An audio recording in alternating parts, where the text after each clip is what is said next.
6व्या स्कंदामध्ये आपण आहोत. आपल्याला जायचंय 10व्या स्कंदापर्यंत. 10व्या स्कंदापर्यंत राजा परीक्षिती आणि शुकाचार्य महाराज यांचा संवाद चालू आहे. राजा परीक्षितीने विचारलं, महाराज नरक यातनामधून वाचण्याचा मार्ग काय? माणसाच्या हातून कळत न कळत काही काही जण जाणून बुजून पाप करतात, जाणून बुजून. मग याची शिक्षा कुठेतरी होणार आहे. माणूस जो कर्म करतो तेच कर्म माणसाला परत येऊन मिळतं. हा, जे केलंय ते भरावं लागणार आहे.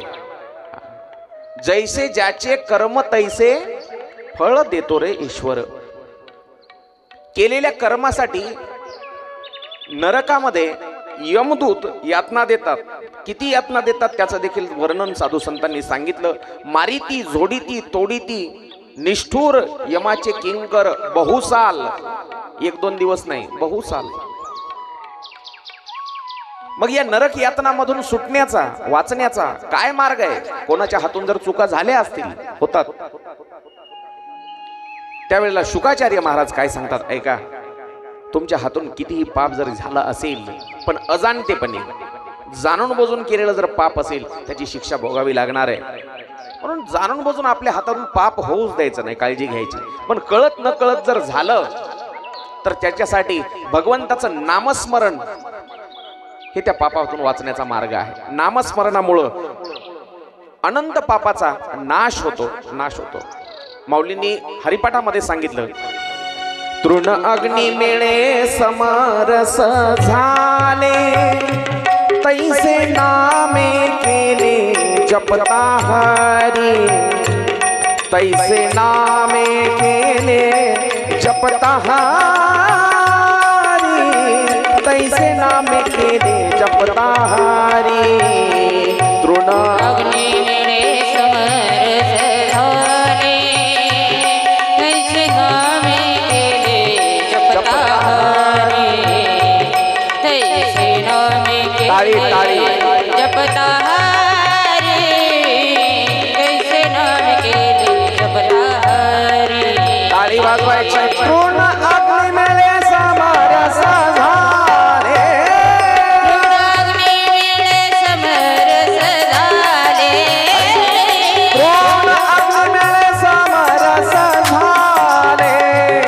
तृण अग्नि मिळे समरस झाले. तैसे नामे केले जपता हरी. तैसे नामे केले जपता हरी. तैसे नामे केले जपता हरी. तृण अग्नि मिळे समरस झाले. जय हो. तैसे नामे केले जपता हरी. तैसे नामे केले जपता हरी. तैसे नामे केले जपता हरी.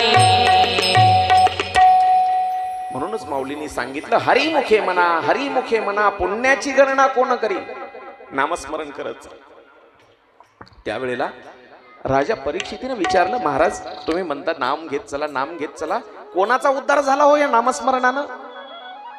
नामस्मरण अखंड जरी नाही करता आलं, शुकाचार्य महाराज म्हणतात, अखंड जरी नाही करता आलं तरी अंतःकरणातून एकदा जरी त्याला हाक मारली ना, एकदा जीवनाचा उद्धार होतो, उद्धार. राजा परीक्षिती म्हणतात, कोणाचा उद्धार झाला, कोणाचा? त्यावेळेला शुकाचार्य महाराज सांगतात, कान्यकुब्जे द्विज कशीर दासे पतीर अजामिला. नामना नष्ट सदाचारो दास्या संसर्ग दूषितः. कान्यकुब्ज नावाच्या एका देशामध्ये त्यात वेळी एक अजामेळ नावाचा एक ब्राह्मण राहत होता. कान्यकुब्ज देशामध्ये तो अजामेळ नावाचा ब्राह्मण आहे, अतिशय ज्ञानी आहे. त्या नगरामध्ये तो अतिशय विद्वान होता, विद्वान. ऐका, अजामेळाविषयी तुम्ही या आधी चरित्र ऐकलं असेल. कोणी सांगतं खूप पापी होता, खूप दुष्ट होता. मायबाप एक लक्षात घ्या, भागवतासारख्या महापुराणामध्ये त्याचं नाव आहे, याचा अर्थ तो दुष्ट नक्कीच नव्हता. आपलं साधं लोकमत पेपरला नाव येईना झालं लवकर आयुष्यभरात. कधीतरी पेपरला नाव येतं एखाद्या मंत्र्याचा सत्कार करताना अमक्या अमक्यांनी हार घालून सत्कार केला. मग महापुराणामध्ये जर इतिहास नोंद घेतो त्या अजामिळाची, याचाच अर्थ तो काहीतरी ज्ञानी असला पाहिजे, काहीतरी पुण्यवान असला पाहिजे. ऐका, खूप ज्ञानी होता तो, तपस्वी होता, पण हा जो पण आहे का नाही माणसाच्या आयुष्यामध्ये, तोच फार घातकी आहे. एकदा त्याचा घात झाला. काय झालं? नदीवर जात होता स्नानासाठी, संध्येसाठी. त्यावेळेला नदीवर जाताना त्यानं एका वेश्येला दारू पिलेल्या अवस्थेमध्ये, मदोन्मत अवस्थेमध्ये पाहिलं आणि त्याची बुद्धी भ्रष्ट झाली. एका क्षणासाठी त्यानं ते दृश्य पाहिलं, एका वेश्येला पाहिलं त्यानं. हा जो गडी आहे का नाही, कोण? हा डोळा. डोळे जे आहेत का नाही, डोळे. माणसाचं सगळ्यात जास्तीत जास्त आयुष्यामध्ये पाप डोळ्यातून होते, डोळ्यातून. आणि सगळ्यात जास्त शक्ती देखील खर्च कुठून होते? डोळ्यातूनच होते. म्हणून माणसानं चांगलं पाहिलं पाहिजे, चांगलं पाहायचं. चांगलं कसं पाहायचं? एक तुकडोजी महाराजांना भजन सांगितलं, प्रत्येक गोष्टीकडं सकारात्मक दृष्टीनं पहा आणि भेद घालवा तुमच्या दृष्टीतला भेद. दृष्टी स्वच्छ झाली ना. वैकुंठवासी गुरुवर्य रंगनाथ गुरुजी परभणीकर सांगायचे, लोकांना विचारायचे, श्रोत्यांना, परमार्थ कोणाचा आहे? परमार्थ कोणाचा? लोक म्हणायचे मग श्रीमंताचा परमार्थ आहे, कारण तीर्थयात्रेला जाणं, सप्ते करणं याच्यासाठी पैसा लागतो. लोक म्हणायचे श्रीमंताचा. काही जण म्हणायचे महाराज परमार्थ गरीबाचा आहे, कारण श्रीमंताकडे वेळच नसतो. गरीबाचा परमार्थ. पण गुरुजी सांगायचे, रंगनाथ गुरुजी परभणीकर, ते म्हणायचे परमार्थ ना गरीबाचा आहे ना श्रीमंताचा आहे, परमार्थ स्वच्छ दृष्टी असणाऱ्या लोकांचा आहे. दृष्टी स्वच्छ असली पाहिजे हो. म्हणून तर सांगितलं, आदत बुरी सुधार लो, आदत बुरी सुधार लो, बस हो गया भजन. आदत बुरी सुधार लो, आदत बुरी सुधार लो, बस हो गया भजन. आदत बुरी सुधार लो, आदत बुरी सुधार लो, बस हो गया भजन. आदत बुरी सुधार लो, बस हो गया भजन.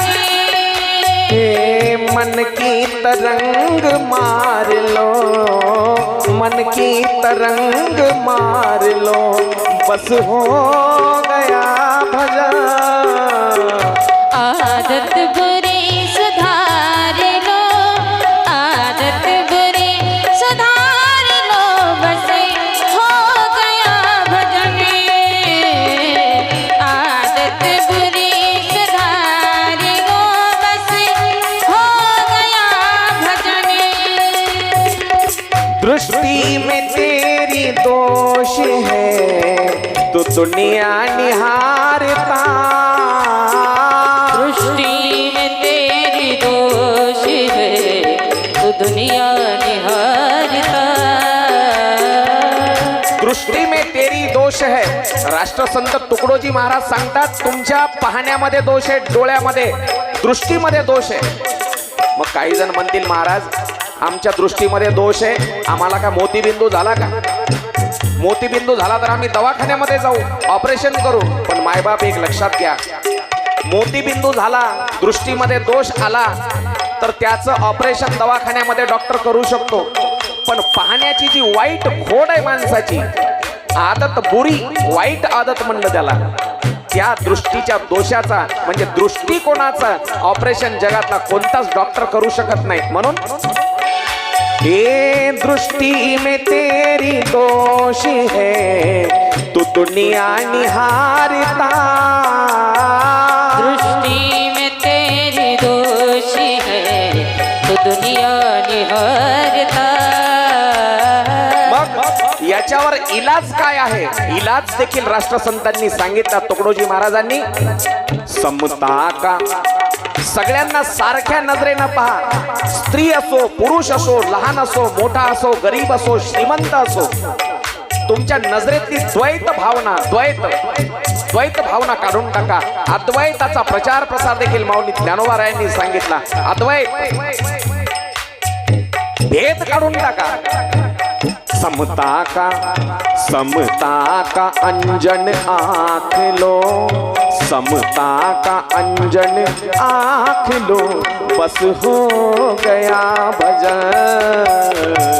आदत बुरी, आदत बुरी, आदत बुरी सुधार लो, बस हो गया भजन.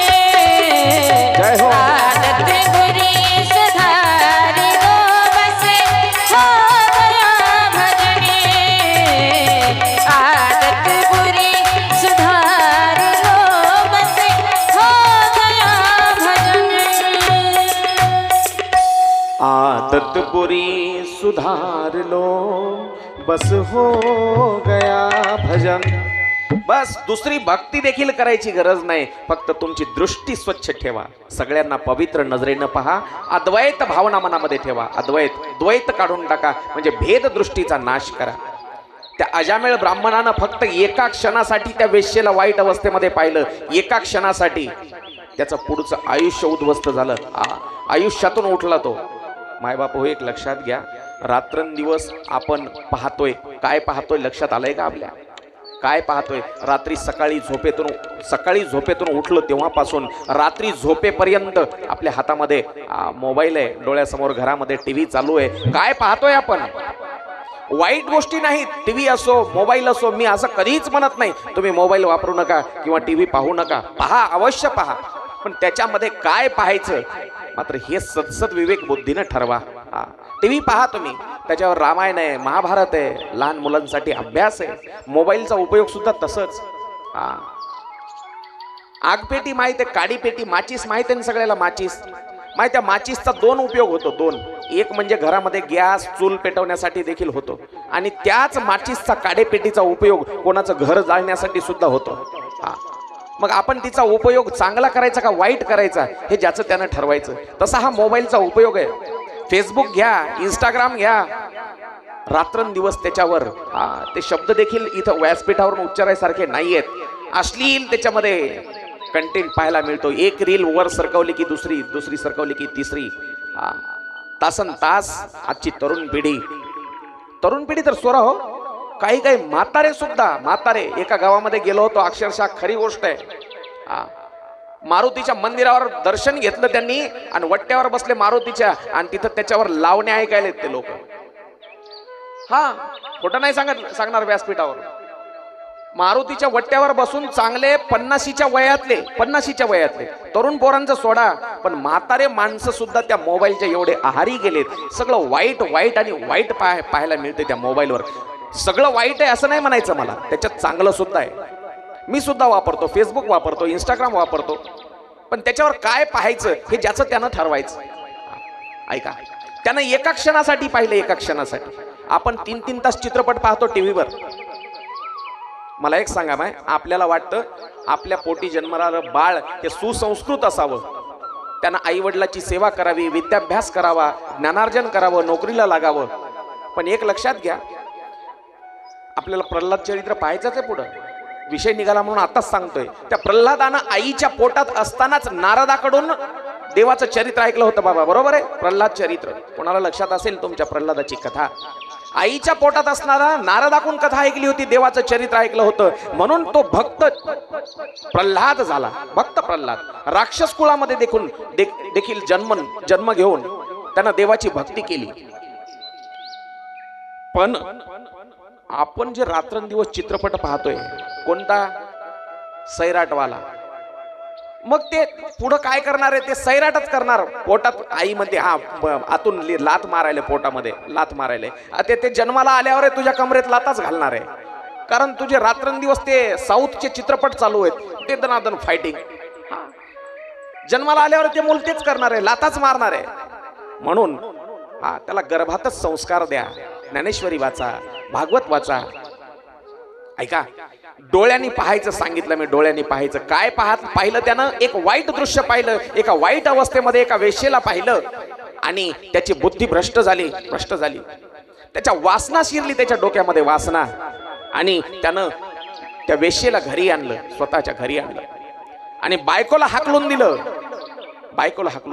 आता तो सदाचारी असलेला ब्राह्मण, सदाचारी, अत्यंत विद्वान होता. गावामध्ये भागवतासाठी जायचं, सत्यनारायणासाठी जायचं, पूजा करायची, अभिषेक करायचा, पण वासनेच्या आहारी गेल्यामुळं तो व्यसनाच्या देखील आहारी गेला. वासना, व्यसन, दारू पिऊ लागला, मांसाहार करू लागला.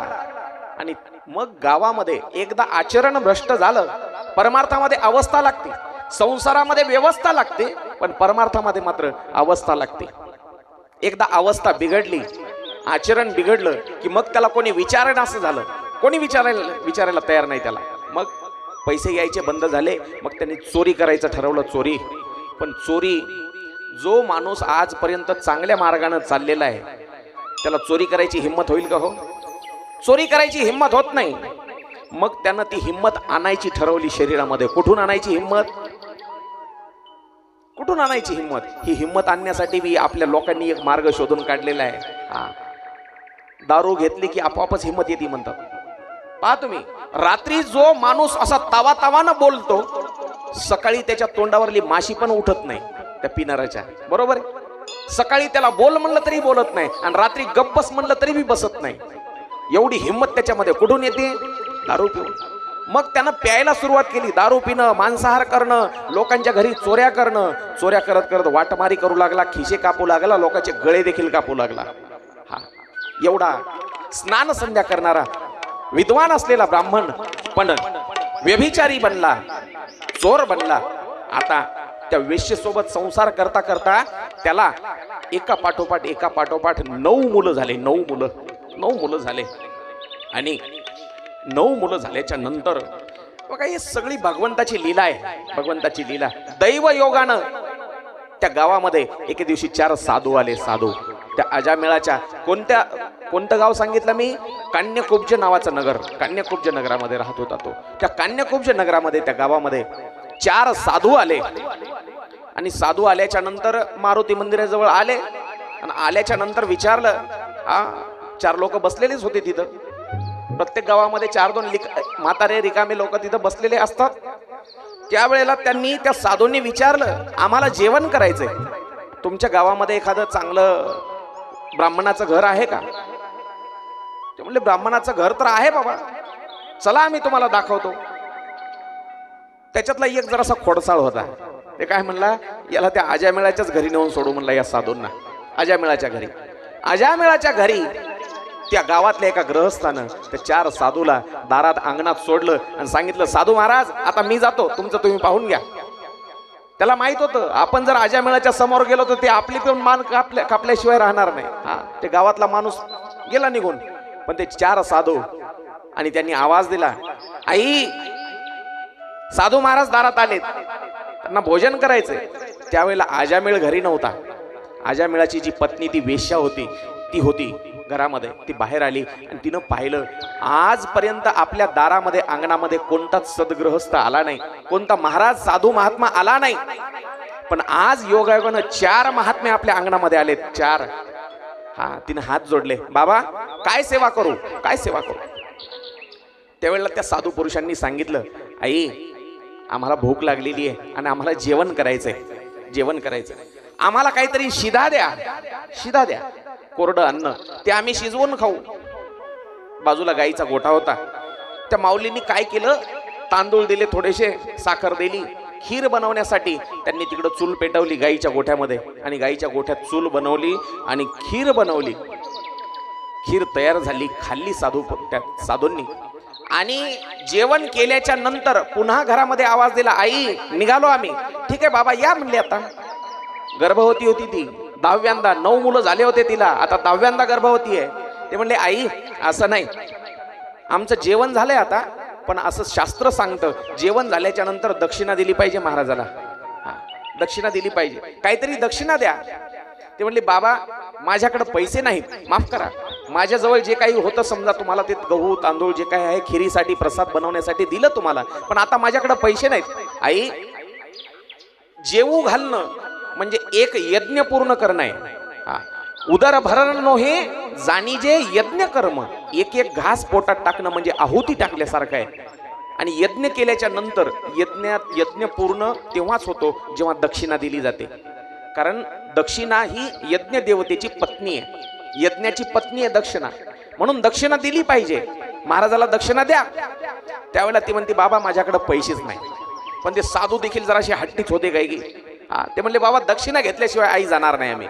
ते म्हणले ठीक आहे बाबा थांबा, माझा पती आता यायची वेळ झाली आणि तो आल्यावर तुम्हाला दक्षिणा देईल, पण कोणती देईल सांगता येत नाही. एक तर निघून जा नाही तर थांबा. तेवढ्याच वेळात अजामेळ आला, हातामध्ये एका हातात कुऱ्हाड, झिंगत झिंगत आला. झिंगत म्हणजे लेझिम खेळत. आल्यावर ते अंगणामध्ये 4 साधू पाहिले. कोण रे तुम्ही, कोण रे तुम्ही म्हणलं की दचकले ते. हे असा कधीच पाहिला नाही ब्राह्मण अजामेळ. कोण तुम्ही? त्यावेळी त्या एका साधूनं सांगितलं. ते म्हणले बाबा आम्ही साधू महाराज आहेत, तुमच्या घरी जेवण केले आणि जेवणानंतर दक्षिणा द्यायची पद्धत आहे, नियम आहे, दिली पाहिजे. आणि तुमच्या पत्नीकडे पैसे नाहीत, तिने सांगितलं तुम्ही माझा नवरा येईल एवढ्यात मध्ये आणि तुमचीच वाट पाहत होतो, दक्षिणा द्या आम्हाला, दक्षिणा द्या. त्यांनी हातातली कुऱ्हाड अशी वर केली. देऊ का दक्षिणा? कोणती दक्षिणा? कुऱ्हाडीची. देऊ का दक्षिणा? 4 पैकी 3 जण आपोआप मागे सरकले ती कुऱ्हाड पाहिल्याबरोबर. आणि एक जण आमच्या सागर महाराजासारखं थोडं धीट होतं. ते म्हणला बाबा द्या ना दक्षिणा द्या.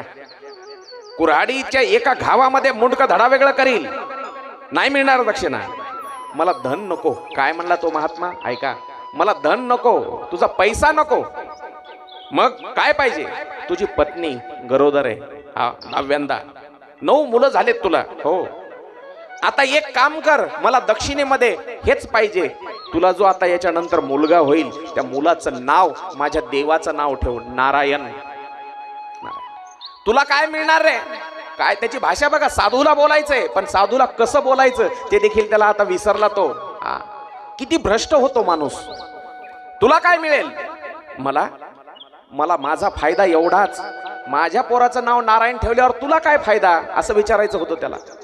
त्या महात्म्यानं सांगितलं अजामेळा, माझ्या भगवंताचं नाव चालवणारा या जगामध्ये कोणीतरी एक वाढणार आहे. नारायण नाव ठेवलं, माझ्या देवाचं नाव आहे ते, आणि ते नाव मला वाढवायचं जगामध्ये. बस माझी दक्षिणा मिळाली. ठीक आहे ठेवतो, जा. निघून गेले ते साधू महात्मे. यथामती यथावकाश त्यात स्त्रीचे दिवस पूर्ण झाले आणि तिला कितवा मुलगा झाला? 10वा मुलगा झाला, 10वा. आणि 10 मुलं, त्या 10व्या मुलाचं नाव त्यानं अजामेळानं, मात्र त्यानं वचन पूर्ण केलं बरं का. साधूला जी दक्षिणा हो म्हणला होता तो देतो. कोणती दक्षिणा? नारायण नामाची. तो नारायण नाव ठेवलं त्याचं. नारायण हळूहळू हळूहळू मोठा होऊ लागला आणि अजामेळ वरचेवर म्हातारा होऊ लागला. आणि जसे जसे दिवस वाढतात, एक लक्षात घ्या मायबाप, जो तरुणपणी संसार सुखाचा असतो, काय म्हणतोय मी, तरुणपणी जो संसार सुखाचा असतो तोच म्हातारपणी कष्टदायक होतो. तरुणपणी मला एक सांगा पुरुष मंडळी, लग्न झाल्यावर बायको सोबत जेवढं चांगल्या रीतीनं पटत होतं, म्हातारपणी तेवढ्याच चांगल्या रीतीनं पटतं का हो? काय म्हणायचं मला, तरुणपणी लग्न झाल्याबरोबर जेवढं बायको सोबत पटतं तेवढंच म्हातारपणी पटतं का?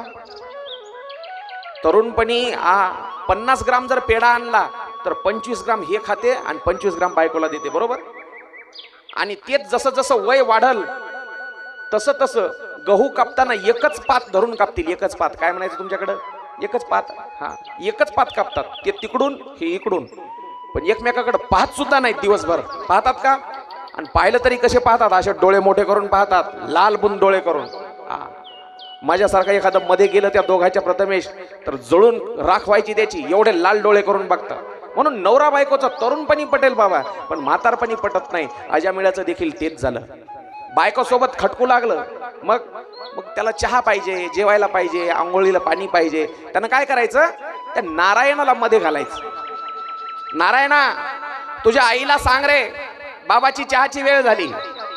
मग त्यानं जाऊन सांगायचं, आई बाबाला चहा पाहिजे. मग तिनं सांगायचं चहा तयार करायचा, पण काय सांगायचं, नारायणा म्हाताऱ्याला सांग चहा ढोस म्हणावं. बरोबर आहे बा, असंच ना. हा असंच असते, हा असंच असते. याला संसार नाव आहे. म्हणून सर्व सुखाचे आगर बाप रखुमा देवीवर. त्या विटेवरच्या देवाच्या पायाजवळ जे सुख आहे ते संसारात नाही माय. हा ऐका, संसारात नाही. असं करत करत करत त्याचं वय झालं आणि तो नारायण सुद्धा, त्याला संस्कारच तसे घरामध्ये वाईट संस्कार मिळाले. तो एके दिवशी दूर शेतामध्ये जात भजन करत बसला होता. कोणतं भजन करत बसला होता? लहान तुम्हाला भजन सांगितलं मी, भजनाची व्याख्या आमच्याकडची. हा खेळत बसला बाहेर गावाच्या जाऊन, आणि त्यावेळेला अजामिळाचा अंतकाळ जवळ आला आणि त्याला नेण्यासाठी यमाचे दूत त्या ठिकाणी आले. मरण मरण कधी सांगून येत नाही. आणि जी अवस्था त्यावेळेला त्याला त्रास होऊ लागला, मरताना मरण यातना ज्याला म्हटलंय, मरण यातना किती त्रास होतो मरताना सांगितलं शास्त्रकारांनी. विंचू चावल्यावर किती त्रास होतो, आजचा त्रास उद्यापर्यंत राहतो. उद्यापर्यंत एक विंचू चावला तर, असे लाखो विंचू एकाच वेळी जर चावले तर तेवढा त्रास मरण यातना. 3 विकार सांगितले, वात पित्त कफ, एवढे 3ही एकाच वेळेला शरीरामध्ये वाढतात. त्यावेळेला भयंकर त्रास होऊ लागला मरणाच्या वेळेला अजामिळाला. आणि त्यावेळेला त्यानं हाक मारली, नारायणा धाव रे, नारायणा धाव, अशी हाक मारली. पण याचा मुलगा नारायण जवळ होता का? तो लांब बसला होता तिकडे शेतामध्ये जाऊन खेळामध्ये दंग झालेला. पण ही हाक ऐकली त्या नारायणानं, जगाच्या बापानं. आणि त्यांनी देवाने भगवंतांनी सांगितलं दूतांना, जा रे, माझ्या भक्तांना हाक मारली, घेऊन या त्याला. देवाचे दूत त्या ठिकाणी आले आणि यमाचे दूत देखील त्याला नेण्यासाठी तिथं आले. कोणाला? त्या अजामिळाला.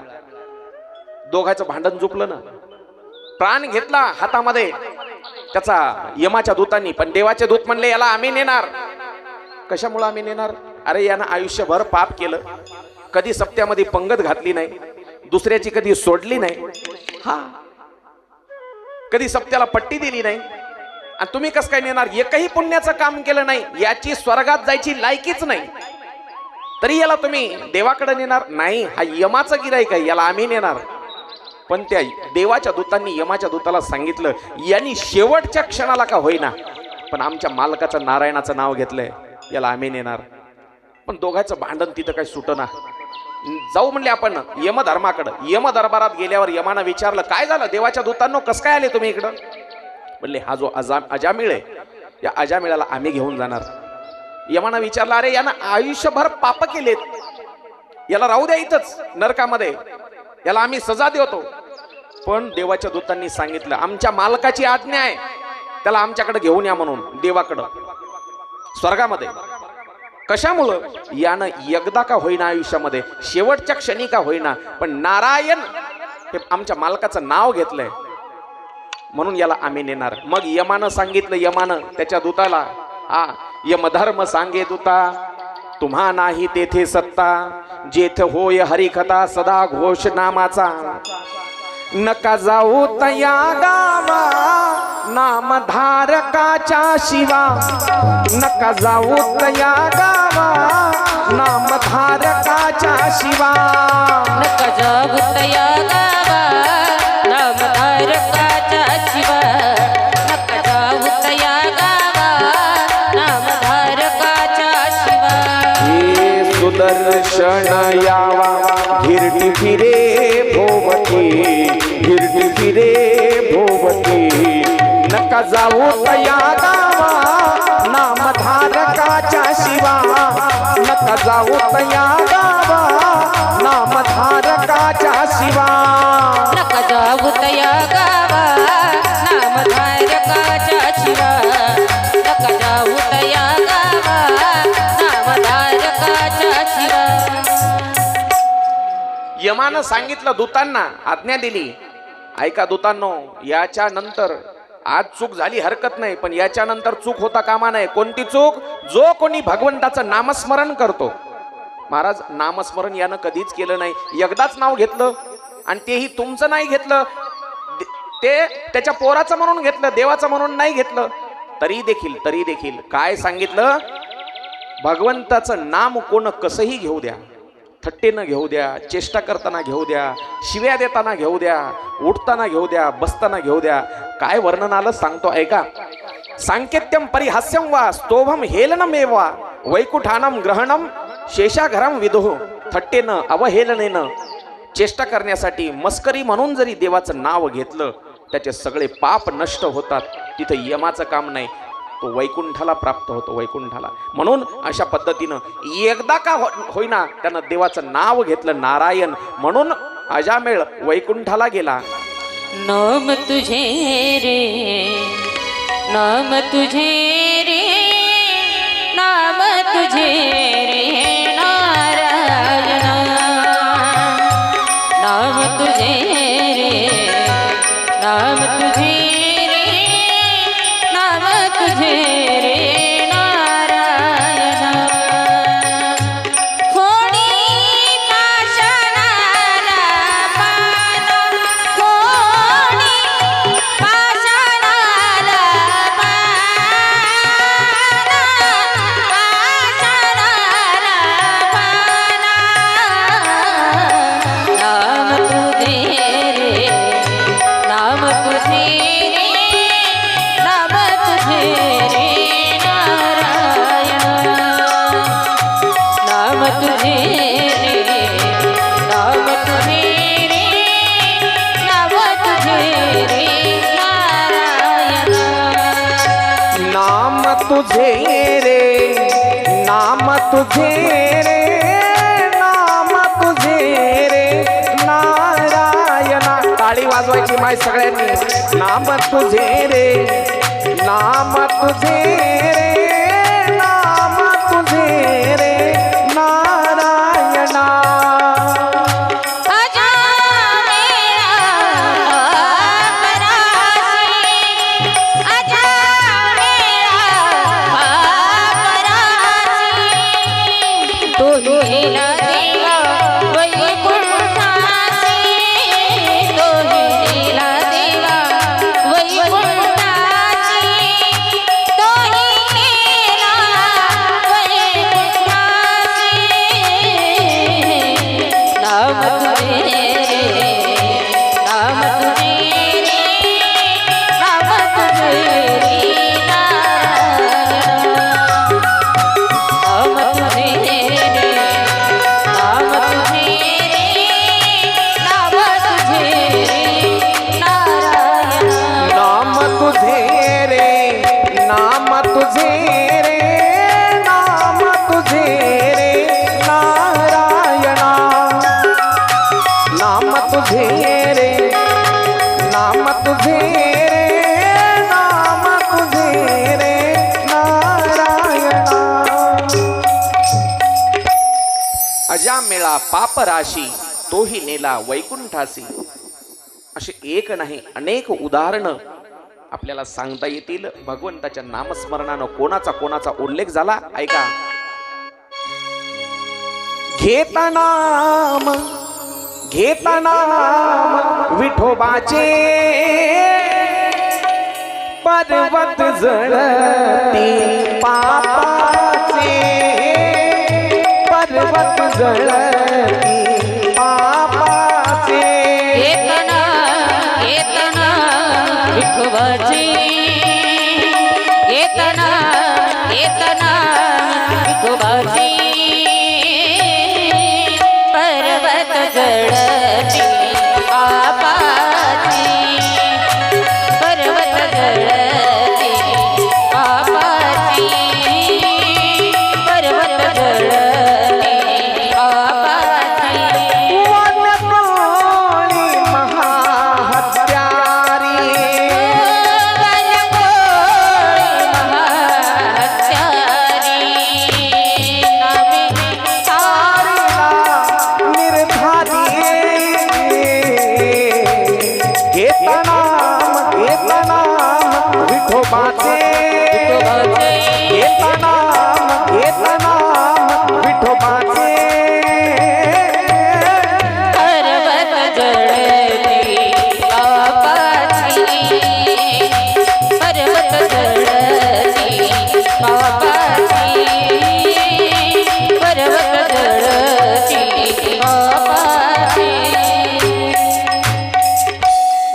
म्हणा नाम विठोबाचे परवत जळती पापाचे. नामाचा महिमा खूप आहे. एक दिवसभर जरी बोलतो म्हणलं नामावर आपल्या 7 दिवसामध्ये तरी नाम महिमा संपणारा नाही. भगवंताचं नाम एवढं गोड आहे म्हणून मायबाप कसंही घ्या भगवंताचं नाम कसंही. मला एक सांगा, विस्तू माहिती आहे? विस्तू लाकूड पेटल्यावर जो कोळसा असतो तो, त्या कोळशावर पाय दिला माय तुम्ही, पोळतं का नाही? मालकानं पाय दिला पोळते, लेकरानं पाय दिला, आमदारानं खासदारानं पाय दिला तरी, महाराजानं पाय दिला तरी पोळणारच आहे. चुकून पाय दिला तरी पोळणार, जाणून बुजून हात लावला त्याला तरी पोळणार. त्याचं कामच आहे चटका द्यायचं. तसं नामाचं काम आहे तुमचे पाप नष्ट करायचे. नामाचं काम आहे पाप नष्ट करायचे. इतकं गोड आहे भगवंताचं नाम. मला एक सांगा, पेढा आहे पेढा, कोणत्या बाजूनं खाल्ला म्हणजे गोड लागतो? हो, कोणत्या बाजूनं खाल्ला म्हणजे गोड लागतो?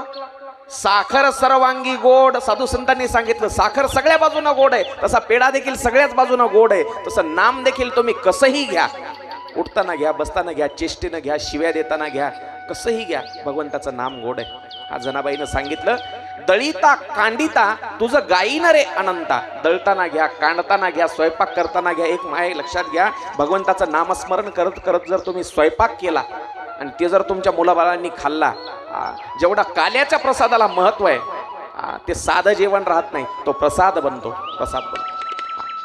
चला, नाम घेता वाट चाली यज्ञ पाऊला पाऊली सांगितलं. तुम्ही रस्त्यानं चालताना जरी नाम घेतलं तर प्रत्येक पाऊलाला एका एका यज्ञाचं फळ मिळतं. राम म्हणा, कृष्ण म्हणा, गोविंद म्हणा, विठू म्हणा, हरी म्हणा, सगळे त्याचेच नाव आहेत. ऐका, आता आपण 6व्या स्कंदाच्या 7व्या अध्यायामध्ये आलो. 7व्या अध्यायामध्ये अशी कथा आलेली आहे. एकदा इंद्रानं त्याच्या गुरुचा अपमान केला. गुरुचा, राजा परीक्षितीनं प्रश्न केला, गुरु म्हणजे तर देव आहे, गुरु म्हणजे परब्रह्म आहे, गुरु परमात्मा परेशु सांगितलं. गुरु परमात्मा परेशु. आपण दररोज म्हणतो गुरुर ब्रह्मा गुरुर विष्णू गुरुर देवो महेश्वरा, गुरु साक्षात परब्रह्म. मग या इंद्रानं गुरुचा अपमान कसा काय केला, कशामुळं अपमान केला? त्यावेळेला शुकाचार्य महाराज सांगतात, वेदशास्त्र आणि पुराण देखील गुरुची महती गातात. एक गुरुविषयी गोड भजन आहे, गोड भोजपुरी भाषेतलं आहे. ऐकायचं का? भोजपुरी भाषेतलं ऐकायचं ना? चला ऐका. गुरु के चरनिया में, गुरु के चरनिया में नैना लगई बात, आदमी के तान पाके फिर नहीं आई बा. गुरु के चरनिया में नैना लगई बात, आदमी के तान पाके फिर नहीं आई बा. गुरु के चरनियों में नैना लगई बात, आदमी के तान पाके फिर नहीं आएगा. गुरु के चरनियों में ताली वाजवायची नैना लगई बात, आदमी के तान पाके फिर नहीं आएगा. ऐका, भजन काय सांगतं? गुरुच्या चरणावर जर आपली दृष्टी स्थिर झाली, आपण गुरुच्या चरणाची सेवा केली तर माणूस या जन्म मरणाच्या फेऱ्यातून मुक्त होतो. एवढी गुरुची महती. भजन भोजपुरी भाषेतलं आहे. गुरु के चरनिया में नैना लगई बात, आदमी के तान पाके फिर नहीं आई बा. गुरु के चरनियों में नैना लगई बात, आदमी के तान पाके फिर नहीं आएगा. जय हो. गुरु के चरनियों में ये बिना गुरु कृपा जिंदगी अधूरा. बिना गुरु कृपा जिंदगी अधूरा. बिना गुरु कृपा जिंदगी अधूरा. बिना गुरु कृपा जिंदगी अधूरा. ध्यान लगाते सब हो जाला पूरा. ध्यान लगाते हो जाला पूरा. ध्यान लगाते सब हो जाला पूरा. ध्यान लगाते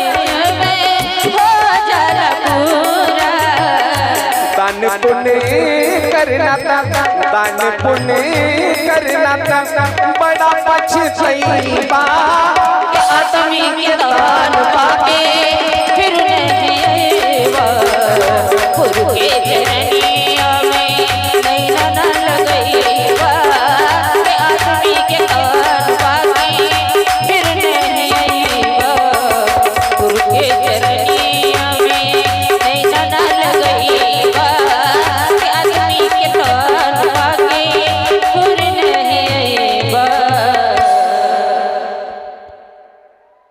दुसऱ्या गावामध्ये भोजपुरी भाषेतलं भजन ऐकलं तर मंडप टाळ्याने कडकडून जातो.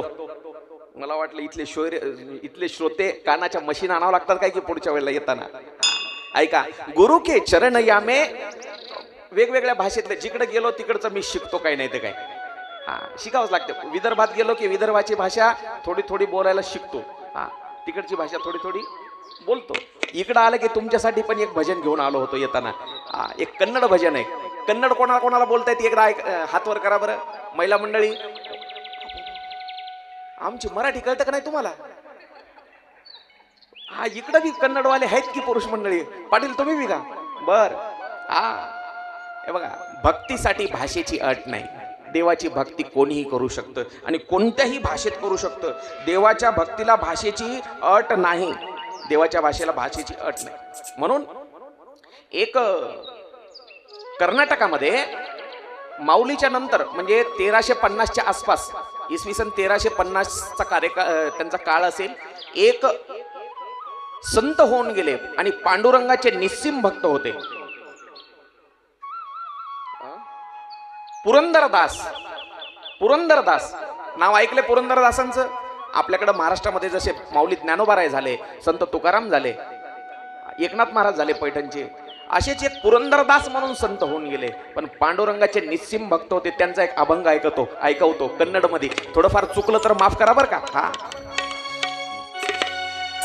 तंबोरी ಮೆಟ್ಟಿದವ ತಂಬೂರಿ ಮೆಟ್ಟಿದವ ಭವಾಬ್ಧಿ ದಾಟಿದವ ತಂಬೂರಿ ಮೆಟ್ಟಿದವ ಭವಾಬ್ಧಿ ದಾಟಿದವ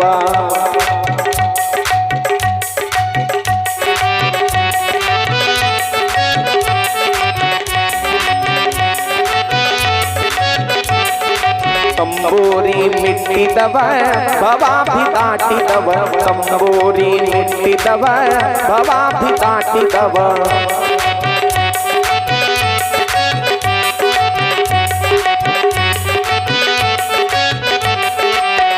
ತಾಲವ ತಟ್ಟಿದವ ಸುರ್ರದೊರು ಸೇರಿದವ ತಾಲವ ತಟ್ಟಿದವ ಸುರ್ರದೊರು ಸೇರಿದವ ತಂಬೂರಿ ಮೆಟ್ಟಿದವ ಭವಾಬ್ಧಿ ದಾಟಿದವ ತಂಬೂರಿ ಮೆಟ್ಟಿದವ ಭವಾಬ್ಧಿ ದಾಟಿದವ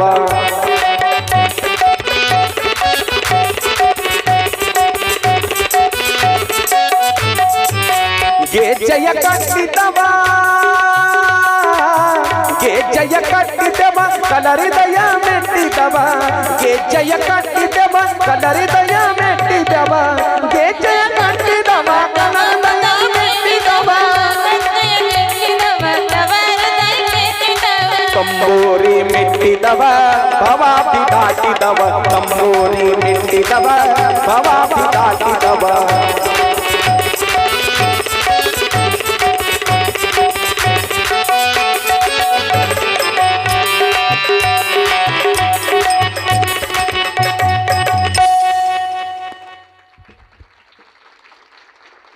जास्त काही जमलं नसेल, चुका झाल्याच असतील.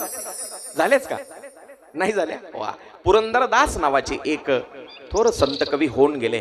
पांडुरंगाचे निस्सीम भक्त होते. भाषेची अट नाही. ऐका, गुरुचा अपमान झाला एकदा इंद्राकडून. कसा अपमान झाला त्याची कथा आलेली आहे. एकदा इंद्र सभा भरलेली होती. इंद्र सभा. आणि इंद्र सभेमध्ये अप्सरा, देवी देवता, अप्सरांचं नृत्य गाणं चालू होतं. देवी देवता बसलेले होते आणि त्याच वेळेला देवांचे गुरु असलेले बृहस्पती अचानक सभेमध्ये आगमन झालं. पण त्या नृत्य गाण्यामध्ये अप्सरांच्या इंद्र एवढा दंग झाला होता, त्याच्या लक्षात देखील आलं नाही आपले गुरुजी कधी आले. गुरु आल्यावर गुरूंना बसायला जागा दिली पाहिजे, उंच आसन दिलं पाहिजे, नमस्कार केला पाहिजे. पण इंद्र एवढा दंग झाला होता त्या नृत्य गाण्यामध्ये, त्याचं लक्ष गेलं नाही. मग त्यावेळेला राग आला गुरूंना, बृहस्पतींना, आणि शाप दिला, अरे सत्तेमुळं, स्वर्गातल्या सुखामुळं तुम्ही आंधळे झालात, मस्ती आली आहे तुम्हाला, आता एक माझा श्राप आहे का, तुम्ही क्षीण व्हाल, तुम्ही क्षीण व्हाल म्हणजे ताकद रहित व्हाल, तुमची सगळी ताकद निघून जाईल, ऐश्वर्य सगळी संपत्ती जाईल. आणि त्यांच्या शापामुळं देवांचं आणि राक्षसांचं युद्ध झालं आणि त्याच्यामध्ये देव हरल्या गेले, राक्षस जिंकल्या गेले. त्यावेळेला सगळे देवी देवता ब्रह्मदेवाकडे गेले आणि सगळ्या देवांनी, इंद्रांनी विनंती केली ब्रह्मदेवाची, आम्हाला मार्ग सांगा, आमची संपत्ती, आमचा स्वर्ग, आमचं वैभव आम्हाला परत कसं मिळेल. त्यावेळेला ब्रह्मदेवाच्या सांगण्यावरून ब्रह्मदेवानं सांगितलं, त्वष्ट नावाचा एक राक्षस आहे, त्याचा पुत्र असलेला विश्वरूप, त्या विश्वरूपाला तुम्ही गुरु करा, विश्वरूपाला गुरु करा. पण त्या विश्वरूप जो आहे त्याला 3 डोके होते, 3 डोके, 3 शिर होते, 3 शिर, 3 मुख असणारा. एका मुखानं तो सोमरस प्यायचा, एका मुखानं सोमरस, दुसऱ्या मुखानं मदिरा प्यायचा आणि तिसऱ्या मुखानं अन्न ग्रहण करायचा. असं त्या त्वेष्टचा पुत्र असलेल्या त्या विश्वरूपाला गुरु केलं. पण तो विश्वरूप राक्षस कुळाचा होता आणि राक्षसाकडे ओढा होता त्याचा, म्हणून देवांनी जेव्हा यज्ञ केला, यज्ञामध्ये राक्षसांच्या नावानं आहुती टाकायचा. यज्ञामध्ये आहुती टाकताना तो राक्षसांचं नाव घ्यायचा, त्याच्यामुळं राक्षस अधिक बलशाली होऊ लागले, राक्षसांची ताकद वाढू लागली. हे एके दिवशी इंद्रानं पाहिलं आणि इंद्रानं त्याचा वध केला. इंद्रानं वध केला, तलवारीनं मुंडकं कापल्याबरोबर त्याला ब्रह्महत्येचं पातक लागलं. ब्रह्महत्येचं ऐका, इंद्राला ब्रह्महत्येचं पातक लागलं, पण इंद्रानं ती ब्रह्महत्या घेतली नाही, त्यानं ती लोकांमध्ये वाटून टाकली. ब्रह्महत्या कोणाकोणाला वाटली सांगतो ऐका. पृथ्वीला ब्रह्महत्या दिली, पृथ्वीला ब्रह्महत्या दिली, आणि पाण्याला दिली, वृक्षांना दिली, स्त्रियांना दिली, अशी 4 विभागामध्ये 4 जणांना वाटून टाकली, 4 जणांना. पृथ्वीला ब्रह्महत्या, आजही पृथ्वीवर ब्रह्महत्या दिसते खडकाच्या रूपानं. जी जमीन नापीक आहे, जिथं खडक आहे, दगड माती आहे, फक्त दगड आहेत, ती म्हणजे ब्रह्महत्या आहे. पाण्यामध्ये ब्रह्महत्या कशी आहे, फेस जो असतो का नाही, फेस, तो फेस म्हणजे ब्रह्महत्या आहे. आजही जाणकार लोक पाण्यावर जर फेस असेल तर ते फेस असलेलं पाणी पित नाहीत. काय म्हणतोय मी, ज्या पाण्यावर फेस आहे, काय नाव, प्रथमेश, पाण्यावर फेस असल्यावर पियायचं नसते, पण आजकालचे लोक काय करायलेत, फेस असलेलंच पितात. कळालं? हा, कोल्ड ड्रिंक असो, सॉफ्ट ड्रिंक असो, किंवा जे दुसरं रात्रीच्या वेळेला पितात ते फेस पाहिजे त्याच्यावर. बाटल फोडल्याबरोबर फेस आला पाहिजे वर. फेस असलेलं याच्यानंतर पाणी प्यायचं नाही, ती ब्रह्महत्या आहे. जाणकार लोक आजही पाळतात. वृक्ष म्हणजे झाड, झाडांना सुद्धा ब्रह्महत्या दिली.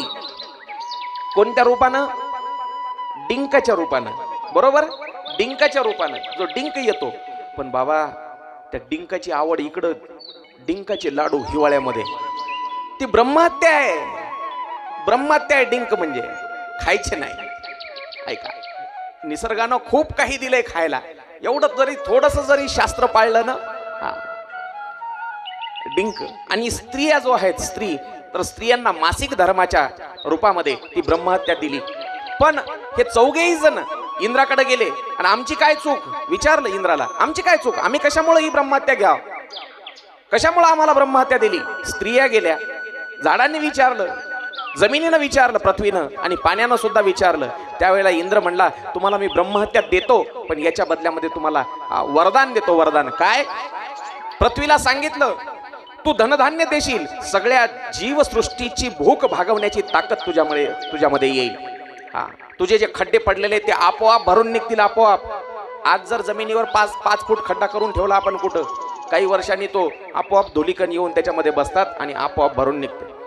पाण्याला सांगितलं, तुझ्यावर जरी फेस रूपी ब्रह्महत्या असली तरी तू जीवन म्हणून सगळ्या जगामध्ये ओळखल्या जाशील. पाण्याला एक दुसरं नाव आहे, जीवन.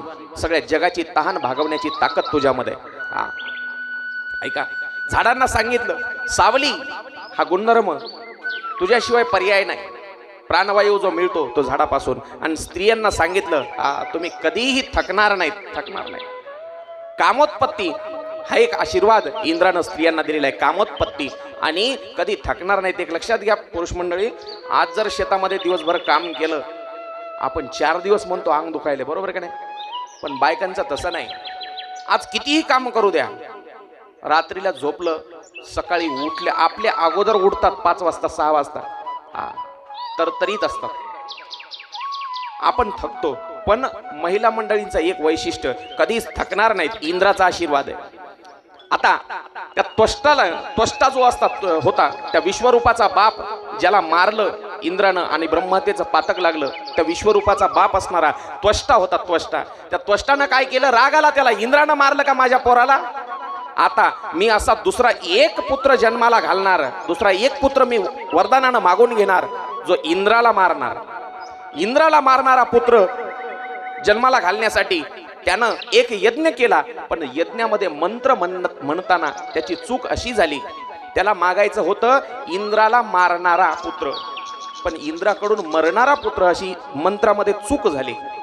म्हणून वृत्रासुर जन्माला आला. वृत्रासुर, आणि त्या वृत्रासुराला मारण्यासाठीच दधीची ऋषीचे हाडं आणावं लागले देवांना. दधीची ऋषीचे हाडं पहा.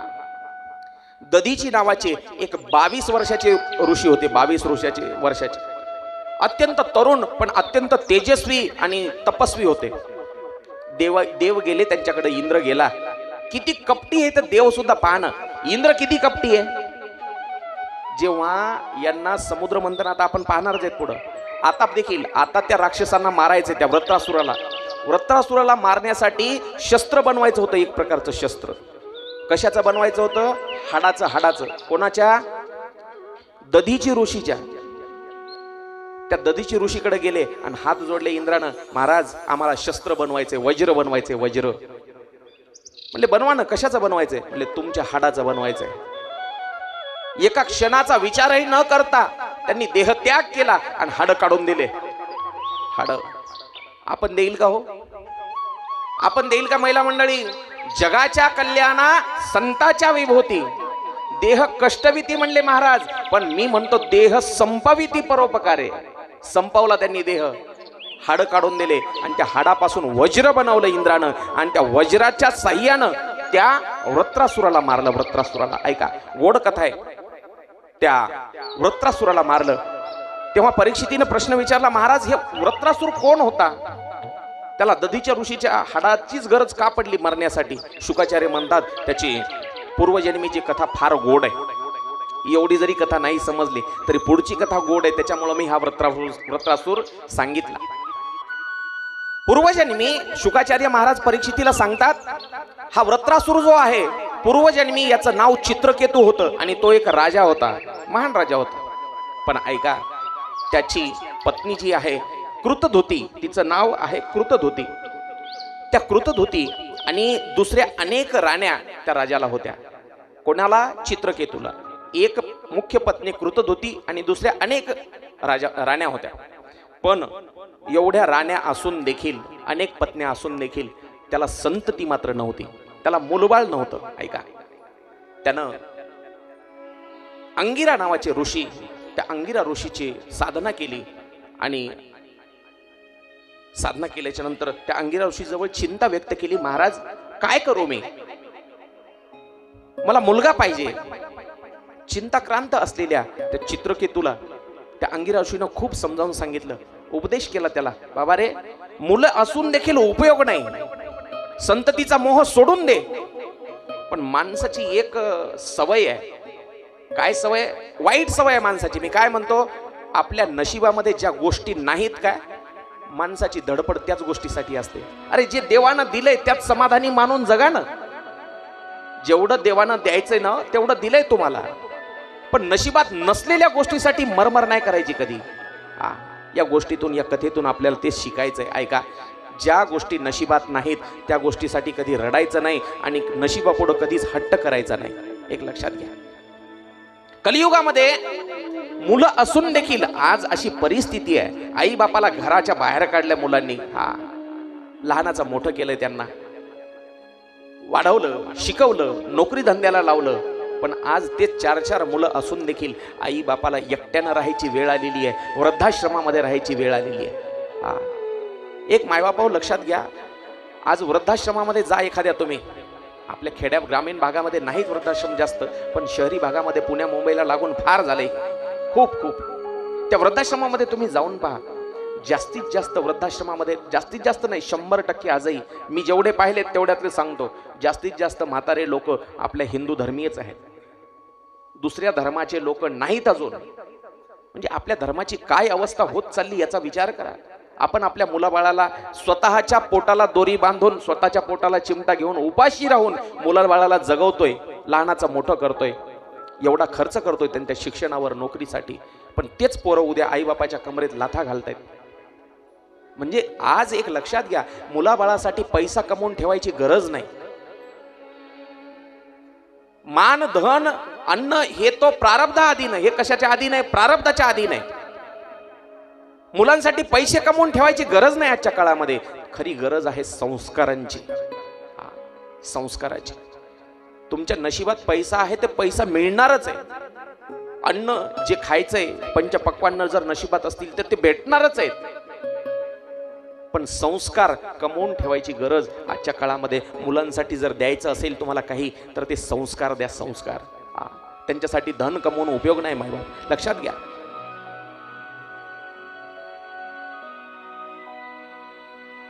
आजकाल अशी परिस्थिती झाली, पोरांनी दिवस वाटून घेतलेत दिवस.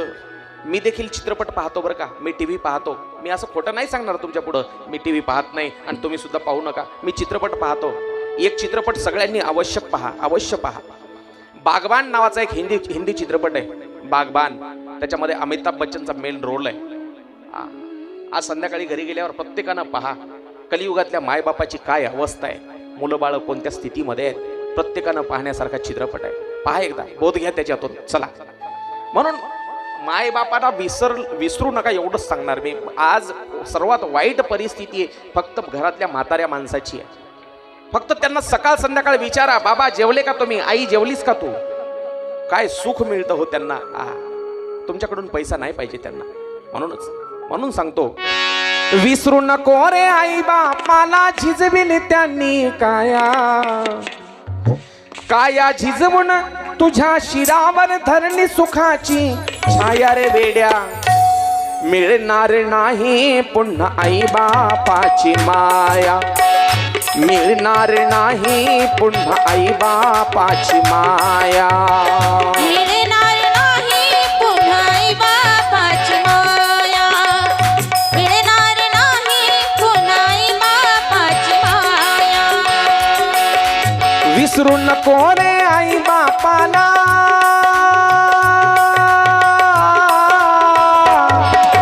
विसरू नको रे आई बापाला, झिजविली त्यांनी काया झिजवून तुझ्या शिरावर धरली सुखाची छाया रे वेड्या. मिळणार नाही पुन्हा आई बापाची माया, मिळणार नाही पुन्हा आई बापाची माया, मिळणार नाही पुन्हा आई बापाची माया.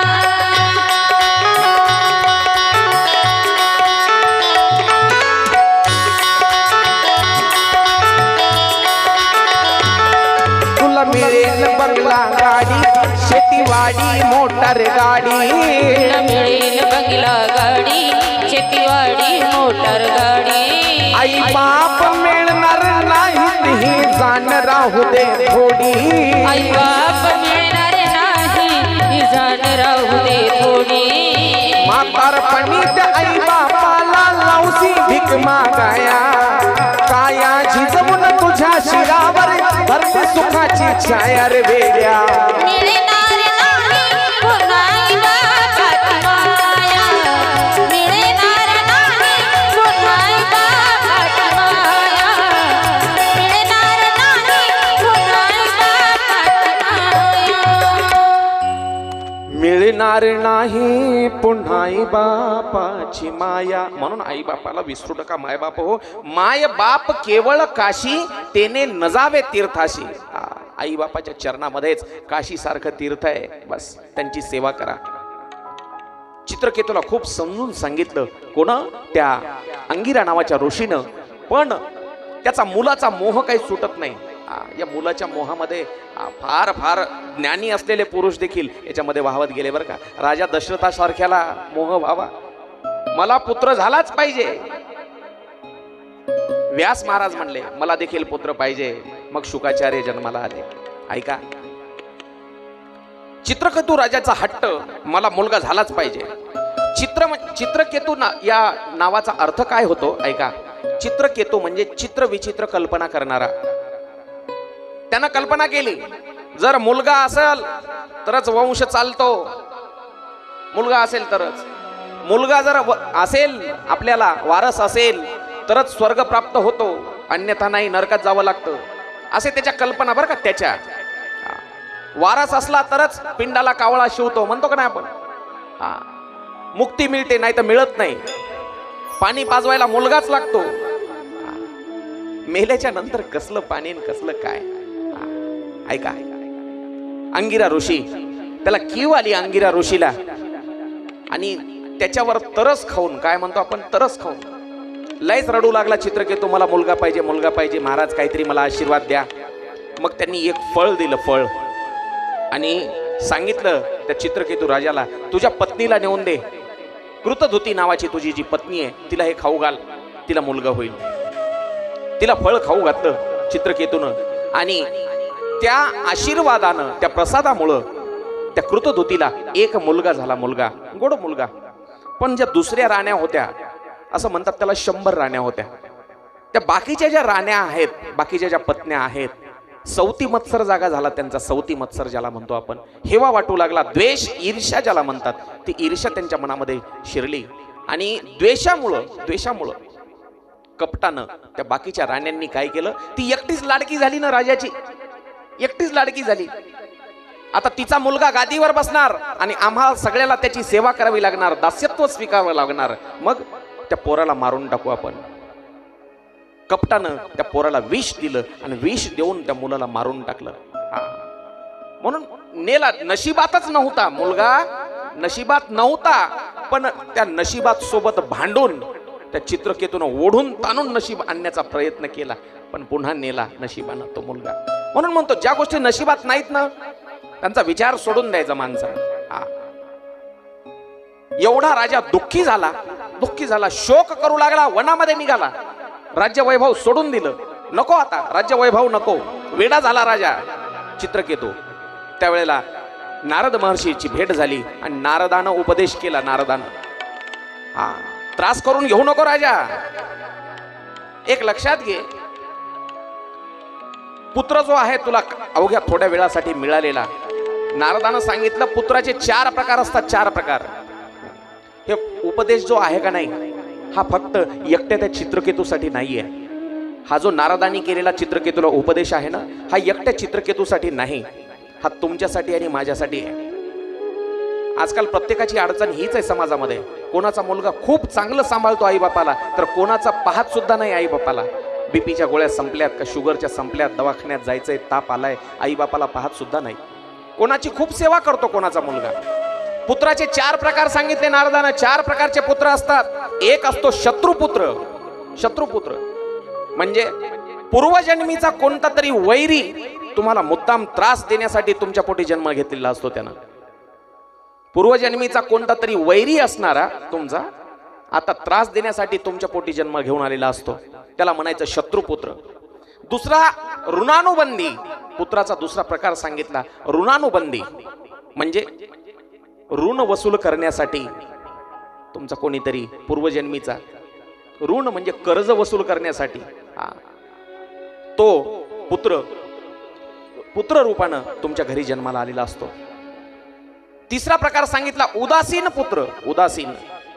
उदासीन म्हणजे जोपर्यंत त्याचं तुम्ही लग्न लावून देत नाही तोपर्यंत आई बाबा करतो, पण ज्या दिवशी त्याचे 2चे 4 हात झाले, लग्न झालं, मग बायकोचा बैल बनतो तो बायकोचा, आणि आई बापाला विचारत सुद्धा नाही. उदासीन त्याला म्हणायचं, उदासीन.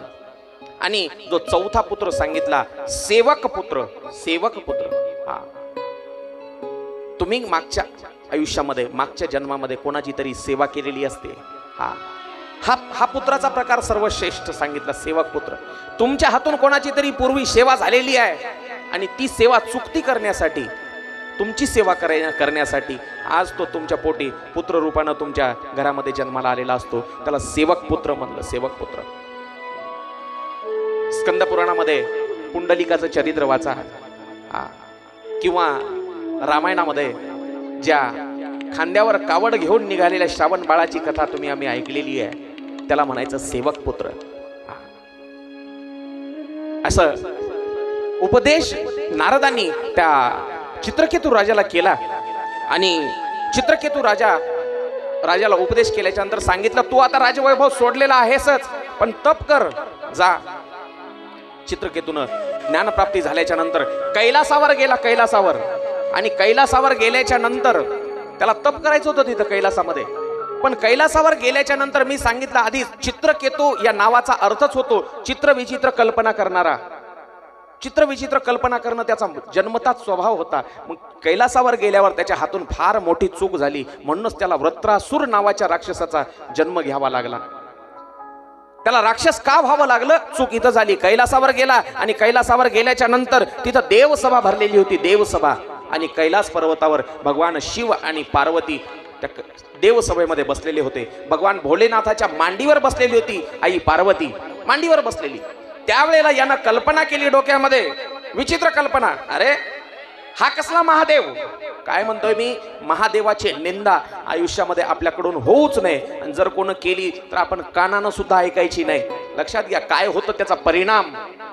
ह्या अशा कल्पनाच डोक्यातून काढून टाकायच्या. चित्रकेतूचं चरित्रच याच्यासाठी ऐकायचं. हा कसला महादेव? एवढे साधू संत बसलेले, देवी देवता बसलेली, आणि एवढ्या लोकांसमोर, एवढ्या देवी देवतांसमोर बायकोला मांडीवर घेऊन बसलाय. त्यानं कल्पना केली फक्त. पण महादेव भोलेनाथ आहे, तो करुणा निदान आहे, त्यानं माफ केलं चित्रकेतूला. केली असेल कल्पना, जाऊ द्या. ज्याला विष पचवता येतं त्यांना कोणाची अशी कल्पना अपमान पचवता येणार नाही का?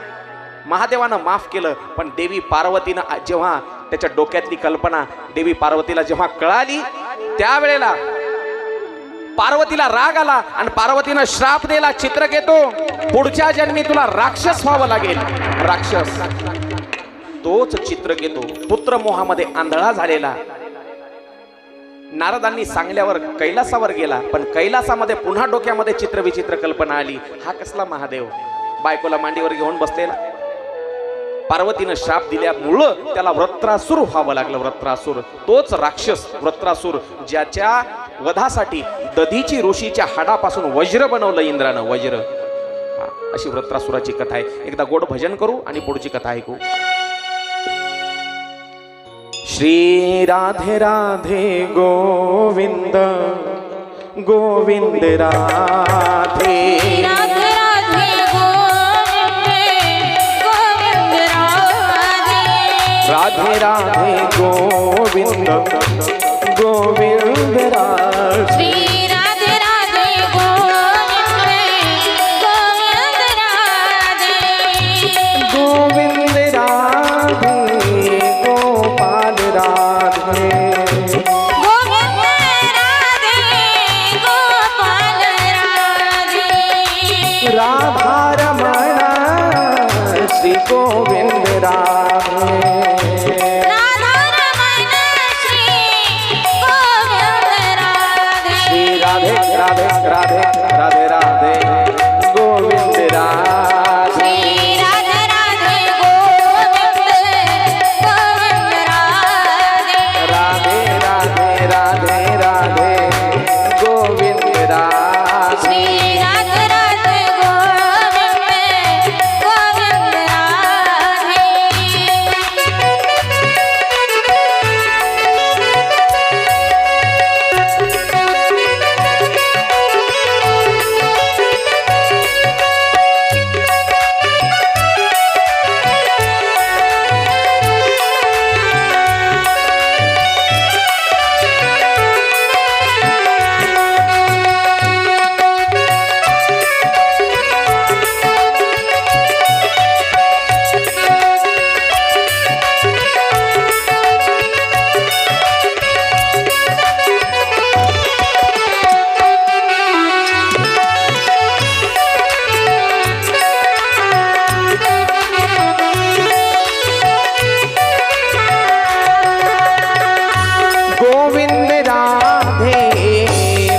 गोपाल राधे गोविंद राधे गोपाल राधे राधा रमण श्री गोविंद राधे राधा रमण श्री गोविंद राधे राधे राधे राधे राधे राधे गोविंद राधे राधे राधे राधे राधे राधे राधे राधे गोविंद राधे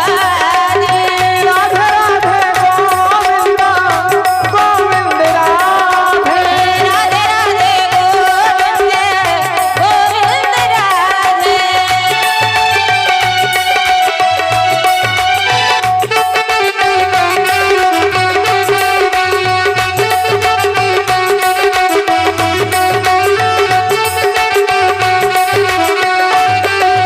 गोविंद राधे गोविंद राधे गोपाल राधे गोविंद राधे गोपाल राधे राधे राधे वृंदावन में राधे राधे गोकुल धाम में राधे राधे पंढरपुर में राधे राधे आलमगी में राधे राधे केहू गाँव में राधे राधे कैथल गाँव में राधे राधे राधे राधे राधे राधे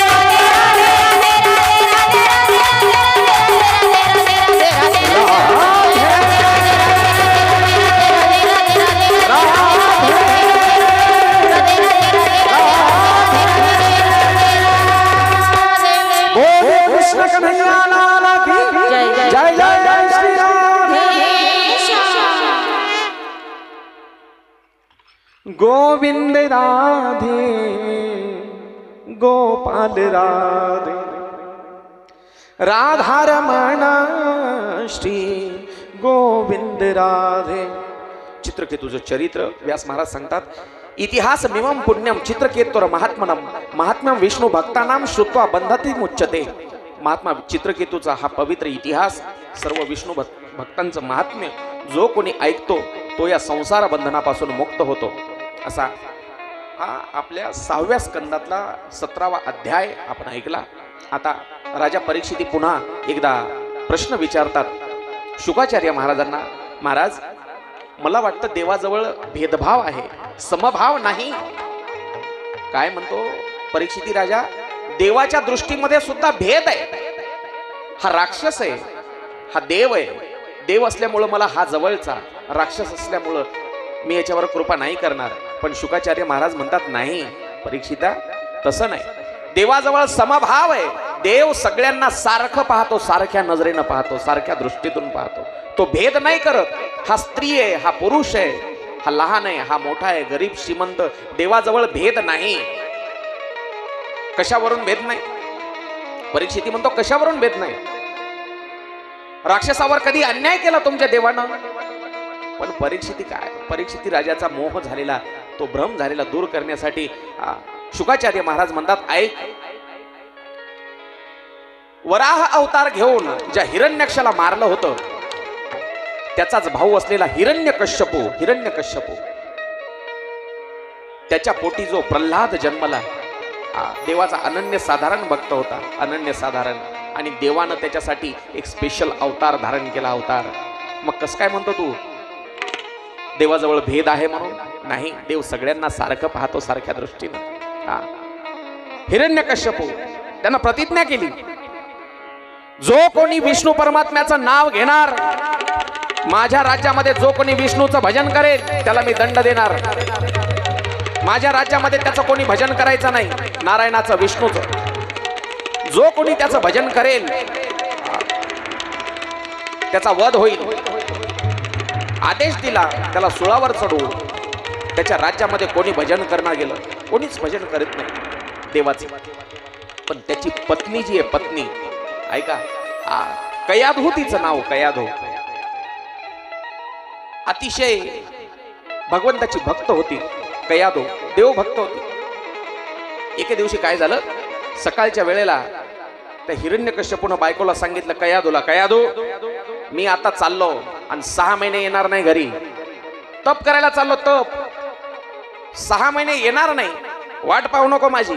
घर सोडलं आणि गेला. एका डोंगरावर तप करायला उभा राहिला. त्याला एका पायावर उभं राहून तप करतोय. कोणाचं? ब्रह्मदेवाच्या नावानं. ओम ब्रह्मणे नमः. ओम ब्रह्मदेवाय नमः. पण त्या वेळेला भगवंतानं लीला अशी केली, त्यानं एक पक्षी आला त्याच्या जवळ आणि त्याच्या कानाजवळ येऊन नारायण सुरू केलं त्यानं. नारायण. नारायण कोणाचं नाव? विष्णू परमात्म्याचं, म्हणजे याच्या शत्रूचं, हिरण्यकश्यपूच्या. राक्षसाला देवाचं नाव कानावर पडल्यावर सहन होईल का हो? तसे हिरण्यकश्यपू आजही गावागावात असतात. कीर्तनाचा आवाज जमत नाही त्यांना, हरिपाठाचा जमत नाही. काय गाणं लावलं यानं? ऐका, त्याला हिरण्यकश्यपू म्हणायचं. दोष त्याचा नाही, दोष त्याच्या पूर्वीच्या कर्माचा आहे. हा, ऐका. नदीमध्ये गेला, पाण्यामध्ये उभं राहून तप करू लागला ब्रह्मदेवाचा. पण तिथं सुद्धा तो पक्षी, तो पोपटाचं पिलू आलं आणि त्यानं सुरुवात केलं, हा नारायण. यानं ब्रह्मदेवाचं नाव घ्यायचं आणि त्या पक्षानं नारायणाचं नाव घ्यायचं. पुन्हा झाडाखाली गेला, झाडाखाली बसून तप करू लागला. तिथंही नारायण नारायण सुरू झालं. आणि वर गेला झाडाच्या, तिथं देखील तो पक्षी मागच. त्यानं शेवटी विचार केला, आजचा दिवसच चांगला नाही. कोणाचं तोंड पाहिलं की म्हणला कॅन्सल, तपश्चर्या कॅन्सल. 6 महिने येणार नाही असं बायकोला सांगून गेला होता. पण संध्याकाळी परत घरी आला. संध्याकाळी परत घरी परत आल्यावर बायकोची हिंमत नाही. तुम्ही गेले होते 6 महिन्यासाठी, परत कस काय आले? काय म्हणतोय मी? तेव्हाच्या बायकांची हिंमत नव्हती. आल्याबरोबर त्यानं दरवाजावर हाक मारली, कयाधू दार उघड. बायकोला नाव घेऊन हाक मारायला हिंमत लागते पुरुष मंडळी. कयाधू दार उघड. असं मोठ्या आवाजात जर तुम्ही घरी गेल्यावर ओरडलात, संध्याकाळी जेवाय भेटणार नाही. ते फक्त त्यानंच करावं. ऐका, तिनं विचारायचं ठरवलं. पण कसं? बायकोला, हे बघा, नवरा कितीही वाघ असू द्या, घरी आल्यावर ते शेळीच होते, म्याव मांजरच होते. एक जण लय म्हणे, मी वाघ आहे म्हणे, गावात सगळ्याला म्हणे मी वाघ आहे. पण त्याची घरी काय लायकी होती मलाच माहित होतं. मी त्याला विचारलं, होय रे, बाहेर लय वाघ आहे म्हणतो, घरी गेलं की मांजरासारखी अवस्था होती तुझी. नाही म्हणला, मी वाघ आहे हे खरंय, पण घरची जगदंबा देवी आहे म्हणला, ती वाघावर बसती म्हणला. एक जण म्हणला, बायको, मी जरी वाघ असलो तर बायको वाघ मार्याची आहे म्हणला. तिचं आडनाव माहेरचं काय? वाघ मारे. वाघ मार्याची आहे म्हणला बायको, त्याच्यामुळं मला भिवून राहावं लागतं. नवरा किती खतरनाक असू द्या, त्याला कसं थंड करायचं, त्याचा राग कसा थंड करायचा बायकोला माहित असते. तिनं छान स्वयंपाक बनवला, छान. आता राक्षस होता तो, राक्षसाला स्वयंपाक कसा आवडणार? असं एवढं तेल असलेलं पाटील, तर्री त्याच्यावर, त्याला काय म्हणायचं? तर्री. असा स्वयंपाक बनवला आणि जेवायला बसवलं त्याला. एक लक्षात घ्या, नवऱ्याच्या हृदयामध्ये जाण्याचा मार्ग, महिला मंडळी, हे गुपित आहे. नवऱ्याच्या हृदयापर्यंत पोहोचायचंय ना, तो मार्ग त्याच्या पोटातून जातो. काय म्हणतोय मी? नवऱ्याच्या हृदयापर्यंत जाण्याचा मार्ग जो आहे, रस्ता आहे, तो पोटाच्या मार्गे जातो, पोटातून जातो. म्हणजे काय? तुम्ही त्याच्या पोटाची व्यवस्था करा, तुम्हाला त्याच्या हृदयामध्ये स्थान आपोआप मिळतं. तिनं काय केलं? छान स्वयंपाक बनवला आणि जेवायला बसवलं त्याला. आणि आमटी वाढली, पोळी वाढली, अजून जे काही पंचपक्वान्न होते ते वाढायला सुरुवात केली. आणि मग विचारलं, मालक, तुम्ही तर सांगितलं होतं मी 6 महिन्यासाठी जाणार, मग लगेच परत कसं काय आले संध्याकाळी? मग त्यानं सांगायला सुरुवात केली, अगं कयाधू, तप सुरुवात केलं, मी ध्यान लावलं, ब्रह्मदेवाचं नाव घेतलं, पण लगेच दुसऱ्या क्षणी एक तिथं पक्षी आला, पोपट आला आणि त्यानं माझ्या बरोबर, मी जसं ब्रह्मदेवाचं नाव घ्यायला लागलो तसं त्यानं माझ्या शत्रूचं नाव घ्यायला सुरुवात केली, नारायणाचं नाव घ्यायला सुरुवात केली. तिनं अजून अर्धी पोळी वाढली. घ्या, काय म्हणू लागला होतो पक्षी? बायकांच्या एवढी अशी आयडिया असती. संक्रांत जवळ यायली, तुमच्याकडे आहे का ती नवीन साडी घ्यायचं आहे का? मागच्या वर्षी असंच संक्रांतीच्या आधी 15 दिवसानं वसमतला निघालो. दारात मोटरसायकल आहे, मोटरसायकल वापरतो, गाडीवर बसलो मोटरसायकलवर, आणि शेजारच्या एका आजीने विचारली, म्हणली, बापा महाराज, यावर्षी सक्रात तर कशावर बसली? कळालं तुम्हाला? ही काय माग गाडीवरच बसली. कोणीकडे कुठून कोणीकडे चालली? म्हणलं आता आपल्या माळवट्यातून वसमतकडे चालली. कशी साडी घ्यायला लावायची नवऱ्याला. आ हा हा हा, अशा गोड बोलतात महिला मंडळी. तिनं विचारलं पुन्हा पुन्हा, काय म्हणू लागलं पोपटाचं पिल्लू? नारायण म्हणू लागलं. माझ्या दुश्मनाचं नाव घेऊ लागलं ते. नारायण नारायण नारायण. जेवण होईपर्यंत 100 वेळा त्याच्याकडून नारायण म्हणून घेतलं. नारायण. जेवण झाल्याच्या नंतर विडा दिला खायला. काय म्हणू लागलं ते पोपटाच? नारायण म्हणू लागलं. माझ्या दुश्मनाचं नाव घेते. रात्रीला झोपायच्या वेळेला पाय दाबू लागली ती कयाधू हिरण्यकश्यपूचे. काय म्हणतोय मी पुरुष मंडळी? त्या काळामध्ये कयाधू हिरण्यकश्यपूचे पाय दाबते, लक्ष्मी नारायणाचे पाय दाबते त्रेतायुगामध्ये, सत्ययुगात. आणि आता नारायणच म्हणते लक्ष्मीला, थकली असेल मी दाबून देतो पाय. कयाधू सेवा करते नवऱ्याची. पाय दाबताना देखील काय म्हणत होतं ते पोपटाचं पिल्लू? नारायण म्हणत होतं. मग तुम्ही नदीतून झाडाखाली का गेले नाहीत? झाडाखाली गेलो, तप चालू केलं, ब्रह्मदेवाचं नाव घेतल्याबरोबर नारायण म्हणू लागलं. ते झाडावर बसलो नारायण म्हणू लागलं, पाण्यात गेलो नारायण म्हणतो, अग्नीमध्ये गेलो नारायण म्हणते. नारायण नारायण नारायण. झोपताना सुद्धा नारायण नारायण त्याच्याकडून वधवून घेतलं. त्यावेळेला त्यांचा समागम झाला आणि त्या कयाधूला गर्भधारणा झाली आणि भगवंताचा अनन्य साधारण भक्त प्रल्हाद आता त्या कयाधूच्या पोटामध्ये आहे, गर्भामध्ये. पुढं त्या हिरण्यकश्यपूनं नंतर कठोर तप केलं. तप केल्याच्या नंतर ब्रह्मदेवाकडून त्याने एक असं वरदान मागून घेतलं. ऐका, जगामध्ये मृत्यू कधी कोणाला चुकला नाही. राक्षसांनी खूप युक्त्या केल्या. ते म्हणला मला कधीच मरण नाही आलं पाहिजे, मला असा वर द्या. पण ब्रह्मदेवानं सांगितलं, अरे किराणाच्या दुकानामध्ये किंवा मेडिकलच्या दुकानावर गेल्यावर तिथं गोळ्या औषधच मिळतील, बरोबर आहे की नाही? साखर आणि चहापत्ती मिळेल का? तसं आहे. ब्रह्मदेव काय म्हणला, अरे मी स्वतःच मरणार आहे, मी तुला अमरत्वाचं वरदान कसं काय देणार? नाही देऊ शकत, दुसरं काहीतरी माग. ते म्हणला मला हेच वरदान पाहिजे, पण थोडस बदल करून इन्स्टॉलमेंट मध्ये मागतो म्हणला. थोडा चेंज. ना आकाशामध्ये ना धरतीवर, ना घरात ना बाहेर, ना दिवसा ना रात्री, ना शस्त्रानं ना अस्त्रानं. फार कितीही डोकं लावू द्या होत्या ना, कितीही. तो भगवंत आहे. ब्रह्मदेव म्हणले ठीक आहे. त्याला वाटलं मी अमरच झालो काही. अत्याचार चालू केला त्यानं आणि देवांसोबत युद्ध सुरू केलं. देवता हरण्याची वेळ आली, हरण्याची. पण इंद्र किती कपटी आहे पहा. मी इंद्राला कपटी का म्हणतो? फारच हुशारी केली त्यानं. मगाशी हुशारी केली आणि आता देखील हुशारी केली. ते म्हणला हे हिरण्यकश्यपू आता ऐकत नाही ना, आपण त्याची बायको चोरून नेऊ म्हणला. त्यानं बायको कयाधूला उचललं आणि मध्ये नारद भेटला. नारदाला लोक कळीचा नारद म्हणतात, कळीचा. पण नारद हा कळीचा नाही. ऐका मायबाप, नारद हा कळीचा नसून नारद कळकळीचा नारद आहे. नारद कळकळीचा आहे. त्यानं कळा लावल्या असतील नारदानं, नाही म्हणत नाही मी, पण जगाच्या उद्धारासाठी कळ लावली, बरोबर? जगाच्या उद्धारासाठी. लोकांनी उगा नारद बदनाम केला. गावातला एखादा काड्या करणारा कार्यकर्ता जरी असला, त्याला म्हणतात हा कळीचा नारद आहे. तुम्ही नारदाची बदनामी करताय. कळकळीचा नारद आहे. त्यानं सांगितलं इंद्राला, अरे एका स्त्रीला ढाल बनवून तू हिरण्यकश्यपूला हरवू पाहतोयस, सोड तिला. त्यावेळेला इंद्रानं त्या कयाधूला सोडलं आणि कयाधूला नारदजी आश्रमामध्ये स्वतःच्या घेऊन आले.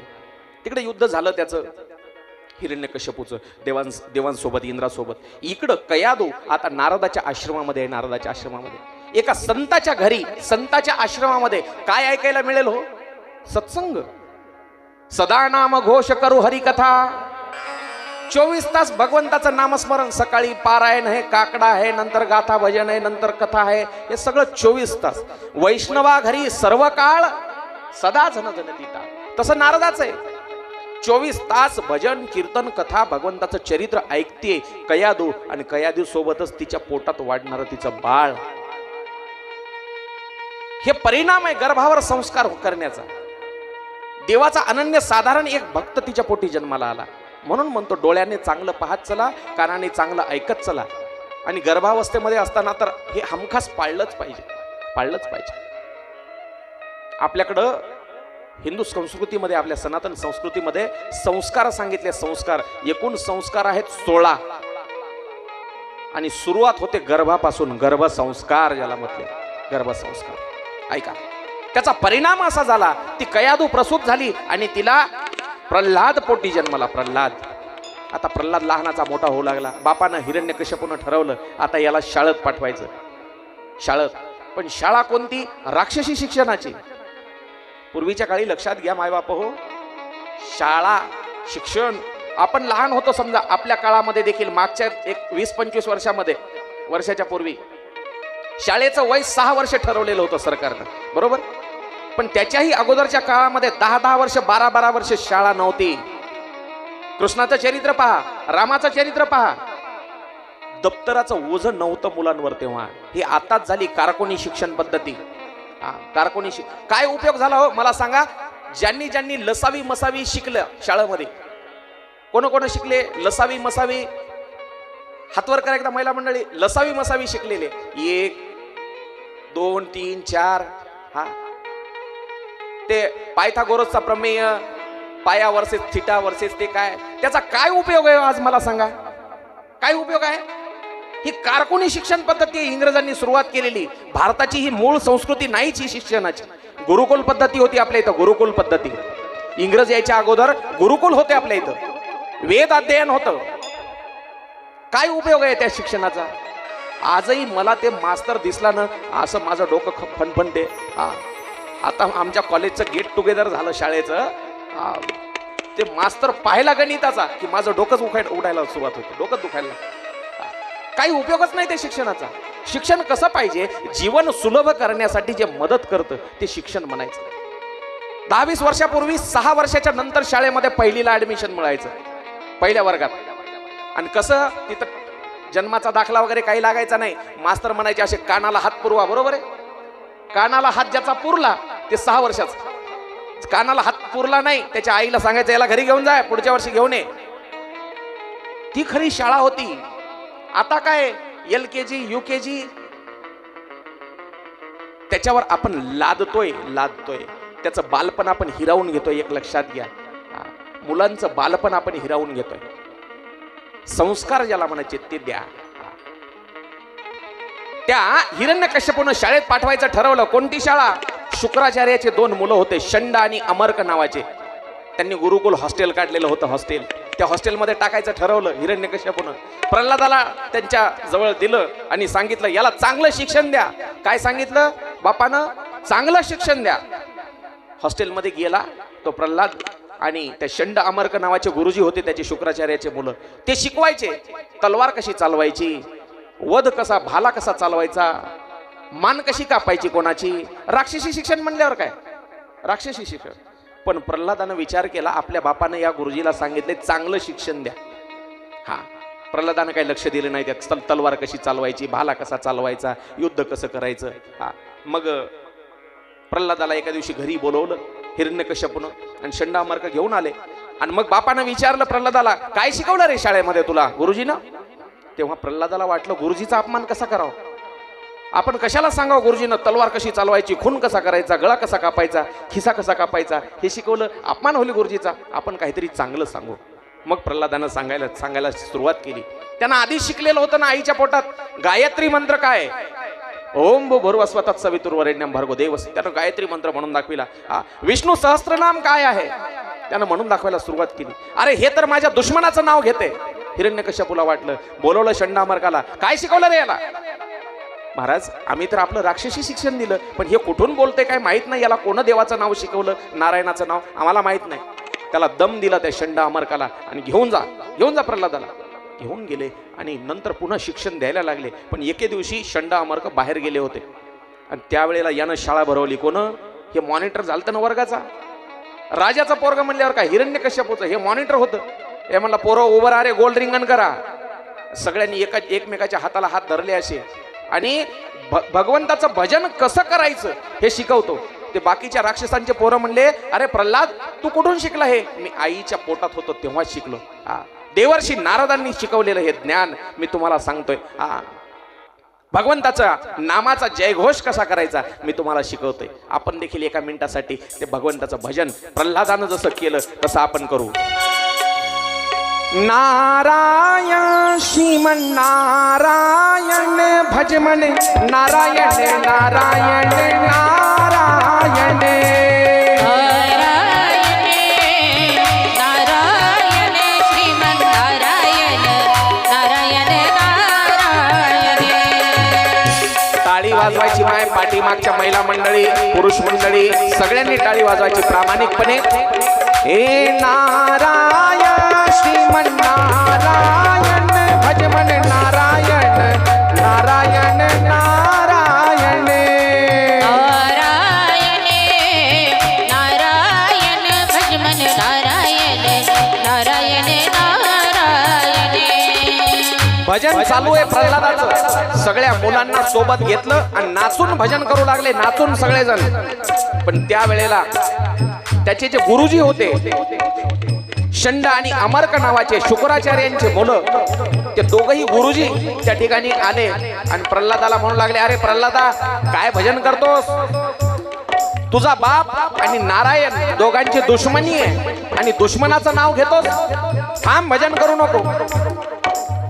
प्रल्हादाला जेव्हा त्या गुरुजींना हात लावला, जी भगवंताची प्रेरणा प्रल्हादाच्या हृदयामध्ये होती त्याच प्रेरणेनं आता शंड आणि अमर्काच्या हृदयामध्ये प्रवेश केला. ही भक्ती अशीच आहे, एक जण टाळी वाजवायला लागला की बाजूचा आपोआप वाजवायला लागतो. शंड अमर्क देखील भजनामध्ये दंग झालेले आणि ते देखील भजन करू लागले.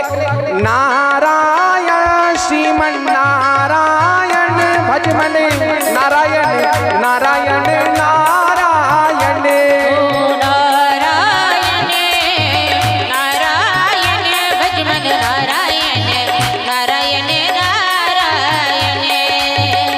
गुरुजी सुद्धा भजन करतायत आणि त्याच वेळेला हिरण्यकश्यपूला आठवलं, आपण एकदा जाऊन पाहावं म्हणलं, हे खरंच शंड अमर्क मुलांना काय शिकवतात. पाहण्यासाठी हिरण्यकश्यपू जेव्हा आश्रमामध्ये आला, सगळेजण भजन करत होते. प्रल्हादासोबत शिकणारे सगळे राक्षसांचे मुलं आणि गुरुजी सुद्धा शंड आणि अमर्क सुद्धा. राग आला हिरण्यकश्यपूला आणि त्यांनी सांगितलं, बंद करा भजन. माझ्या समोर माझ्या आश्रमामध्ये तुम्ही सगळेजण भजन करताय. राग आला हिरण्यकश्यपूला आणि भजन बंद केलं. आता ठरवलं याला शिक्षा द्यायची, शिक्षा. त्यावेळेला हिरण्यकश्यपूनं प्रल्हादाला राजवाड्यात नेलं आणि जसा देऊ नये तसा त्रास दिला. 5 वर्षाचा तो कोवळा बाळ, पण काय काय त्रास दिला ऐका. त्याला कारागृहामध्ये टाकलं, कारागृहामध्ये, आणि सांगितलं याला जेवायला द्यायचं नाही, जेवायला. उपाशी ठेवलं त्याला आणि उपाशी ठेवलं. रात्रीच्या वेळेला मध्यरात्र जेव्हा झाली, प्रल्हाद तेव्हाही ध्यान असतंय, ध्यान लावलं त्यानं आणि भगवंताचं स्मरण करतोय, नामस्मरण करतोय, नारायण नारायण अय हरी. त्या वेळेला वैकुंठामध्ये भगवान विष्णू परमात्मा शेषशय्येवर पडलेले आहेत आणि स्वयंपाकघरामध्ये काम झालं लक्ष्मी आई साहेबाचं. आणि आई आली, लक्ष्मीला विचारलं, देवी झाले का सगळे काम? हो मला. जेवले का सगळे माझे लेकर? कोण विचारलं? देवानं. आई लक्ष्मीला, लेकर म्हणजे हे सगळे सृष्टीमधले लेकर, सगळ्यांना खाऊ कोण घालतो? तोच घालतो. डोळ्याला दिसत देखील नाहीत असे काही काही जीव जंतू आहेत, ते सुद्धा उपाशी नाहीत सृष्टीमध्ये, एक लक्षात घ्या. पंढरपूरच्या वारीमध्ये लाखोच्या संख्येनं जाणारे वारकरी फक्त खांद्यावर पताका घेतात आणि वारीला निघतात.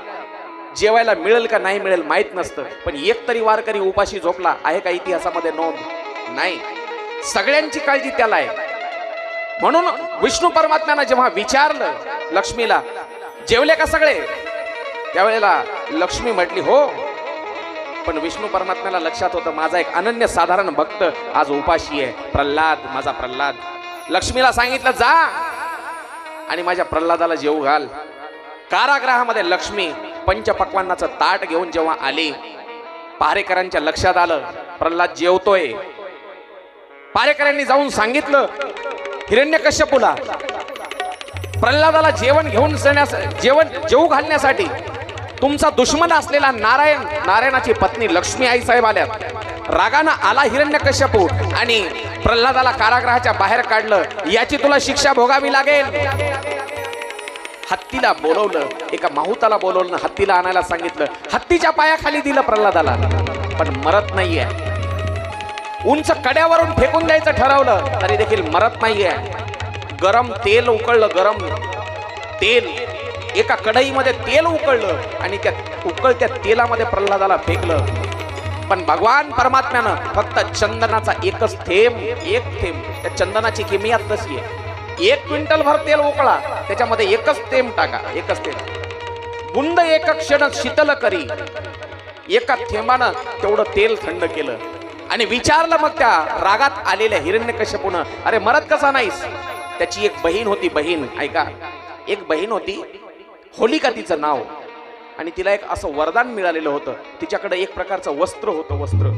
त्या वस्त्रामुळं तिला अग्नी काहीही करू शकत नव्हता. तिनं सांगितलं हिरण्यकश्यपूला, दादा एक ढीग लावा लाकडांचा, गौऱ्यांचा, आणि त्याच्यामध्ये मी याला घेऊन बसते. मी वस्त्र पांघरते, मी जळणार नाही, पण याला मी धरून ठेवते, बघतेच हे कसं वाचते, याला जाळून मारू आपण. एक गौऱ्याचा ढीग लावला, लाकडं रचले, चिता रचल्यासारखी, आणि होलिका ते वस्त्र पांघरून बसली. कोणतं वस्त्र?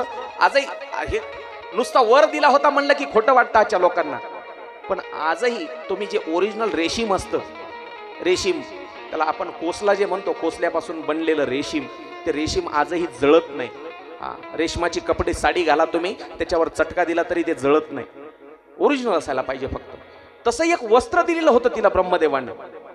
ती घेऊन बसली ती, आणि पेटवलं जेव्हा त्या गौऱ्याच्या ढिगाला, किमया अशी हवा सुटली, त्या हवेमुळं तिच्या अंगावरचं वस्त्र निघालं आणि प्रल्हादाच्या अंगावर आलं ते वस्त्र.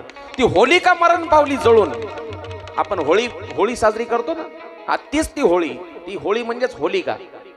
त्या होलिकेचे दहन झालं त्या ठिकाणी, म्हणजे असुरी शक्तीचा नाश झाला. वाईटाचं दहन करायचं त्या दिवशी. ती प्रतिकात्मक आपण होळी पेटवतो. दरवर्षी आपण रावण मारतो, ऐका लक्षात घ्या. दसऱ्याच्या दिवशी दरवर्षी रावणाचं दहन, प्रत्येक मोठ्या मोठ्या शहराच्या जागी रावण दहन करतो ना आपण. पण शोकांतिका अशी, आपण जितके दरवर्षी रावण मारतोय त्याच्यापेक्षा दुप्पट तयार व्हायला लागलेत समाजात. फक्त रावण तो जाळायचा नाही, रावण तुमच्या माझ्या अंतरामध्ये बसलेला मारायचा आहे. होलिका म्हणजे राक्षसी वृत्ती जाळायची आपल्याला, पण तिथं नाही जाळायची गौऱ्यातली, आपल्या अंतरातली होलिका जाळायची. अंतरातली विषय विकार जाळायचे.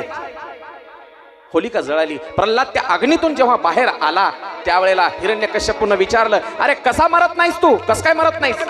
कोण वाचवता तुला? त्यावेळेला त्यानं सांगितलं प्रल्हादानं, माझा भगवंत मला वाचवतो. भगवंत कुठे आहे तुझा भगवंत? जळी स्थळी काष्टी पाशानी सगळीकडे तोच आहे. पाण्यामध्ये तोच आहे, हवेमध्ये तोच आहे, प्रत्येक ठिकाणी आहे तो. पृथ्वीच्या सृष्टीच्या कणाकणामध्ये. या राजवाड्यात आहे? हो आहे. या भिंतीमध्ये आहे? या खांबामध्ये आहे का? हो, या खांबामध्ये सुद्धा आहे. त्यावेळेला गदा घेतली हातामध्ये, गदा मारणार, पण दुर्बुद्धी सुचली लाथ मारण्याची. एक लाथ मारली आणि खांब फोडला. खांबावरील लाथ मारिली दुर्जने, स्तंभी नारायण प्रगटले. खांबावर लाथ मारल्याबरोबर एवढा भयंकर आवाज झाला आणि खांब फोडून नरसिंह भगवान त्या खांबातून प्रकट झाले. बोलिये नरसिंह भगवान की. नरसिंह भगवान प्रकट झाले. ऐका, आजपर्यंत एवढा भयंकर अवतार देवानं कधीच धारण केला नव्हता. अर्ध शरीर माणसाचं आहे, पण डोकं मात्र सिंहाचं आहे. नख वाढलेले, दाढा दिसतायत, दात दिसतायत, लाल गळते आणि मोठा डरकाळी फोडल्यासारखा आवाज. त्यावेळेला हिरण्यकश्यपूला धरलं आणि दोघांचं युद्ध जुंपलं. हिरण्यकश्यपू आणि नरसिंह भगवंताचं युद्ध होत आहे. भयंकर युद्ध बराच वेळ चालल्याच्या नंतर नरसिंह भगवंतांनी राजवाड्यातून त्याला बाहेर आणलं. बाहेर, पण बाहेर कुठपर्यंत आणलं? उंबरठ्यावर आणलं, उंबरठ्यावर. आणि सांगितलं त्याला, मांडीवर आडवा धरला, आडवा, दोन्ही मांडीवर आडवा धरला आणि सांगितलं, हिरण्यकश्यपू स्वतःला अमर समजत होतास तू.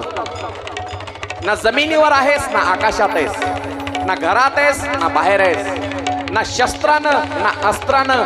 नखानी त्याचं पोट फाडलं आणि हिरण्यकश्यपूचा वध केला. बोलिये कृष्ण कन्हैया लाल की जय. जय जय श्री राधेश.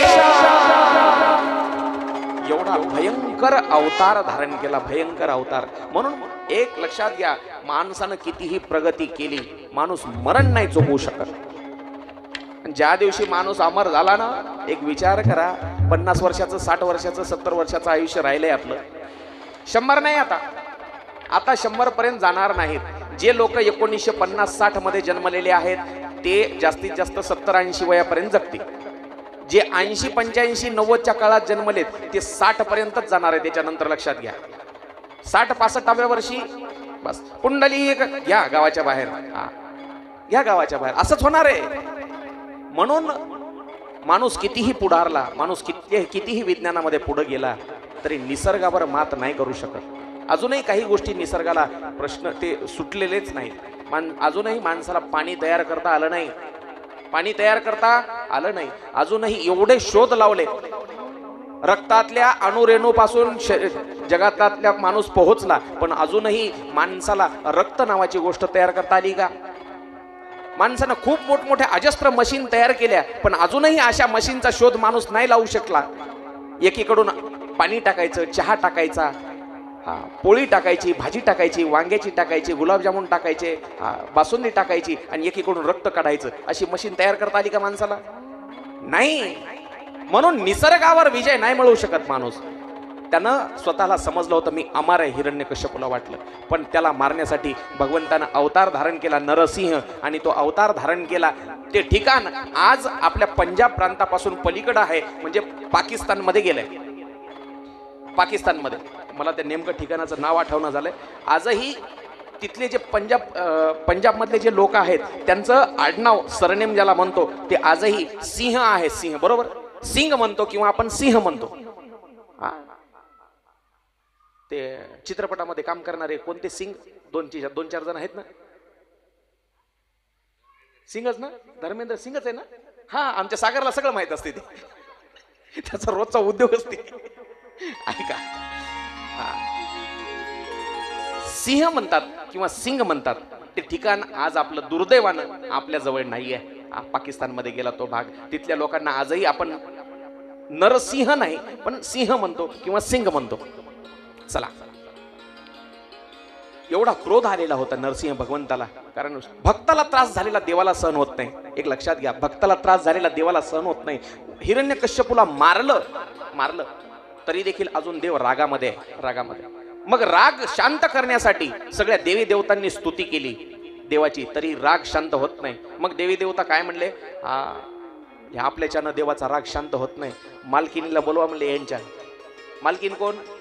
लक्ष्मीबाई आल्या, पण मालकाचं तेवढं ते विचित्र रूप पाहिलं, आपली हिंमत नाही म्हणले याच्या पुढे जायची. आता देवाचा राग पाहिल्यावर लक्ष्मी सुद्धा माग हटली. मग आता काय करायचं? ज्याच्यासाठी अवतार धारण केला त्याच प्रल्हादाला सगळ्यांनी पुढे केलं, आणि जेव्हा प्रल्हादाला पुढे केलं त्या प्रल्हादाला पाहून देवाचा राग शांत झाला, नरसिंहाचा. अशा रीतीनं प्रल्हादाचं रक्षण करण्यासाठी भगवंतानं राक्षस कुळामध्ये जन्मलेला आहे प्रल्हाद. आपण माणसं आहेत मायबाप हो, आपण माणसं आहेत.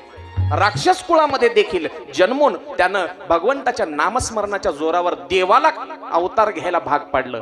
काय म्हणतोय मी? नामस्मरणाच्या जोरावर राक्षस कुळामधला प्रल्हाद भक्त श्रेष्ठ झाला. अशी भक्त प्रल्हादाच्या नरसिंह अवताराच्या कथा आहे. एकदा भजन करू आणि पुढची कथा ऐकू.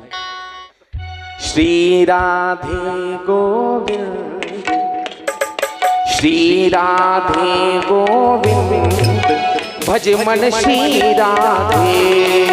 श्री राधे गोविंद, श्री राधे गोविंद, भज मन श्री राधे.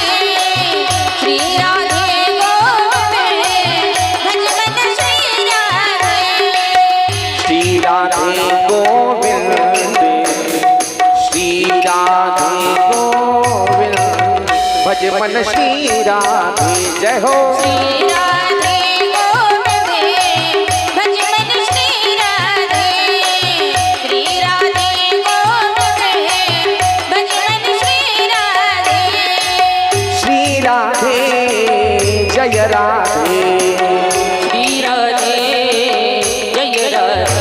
हे श्री राधे जय राधे. श्री राधे जय राधे. श्री राधे गोविंद, श्री राधे गोविंद, भज मन श्री राधे. श्री राधे गोविंद, भज मन श्री राधे. जय हो.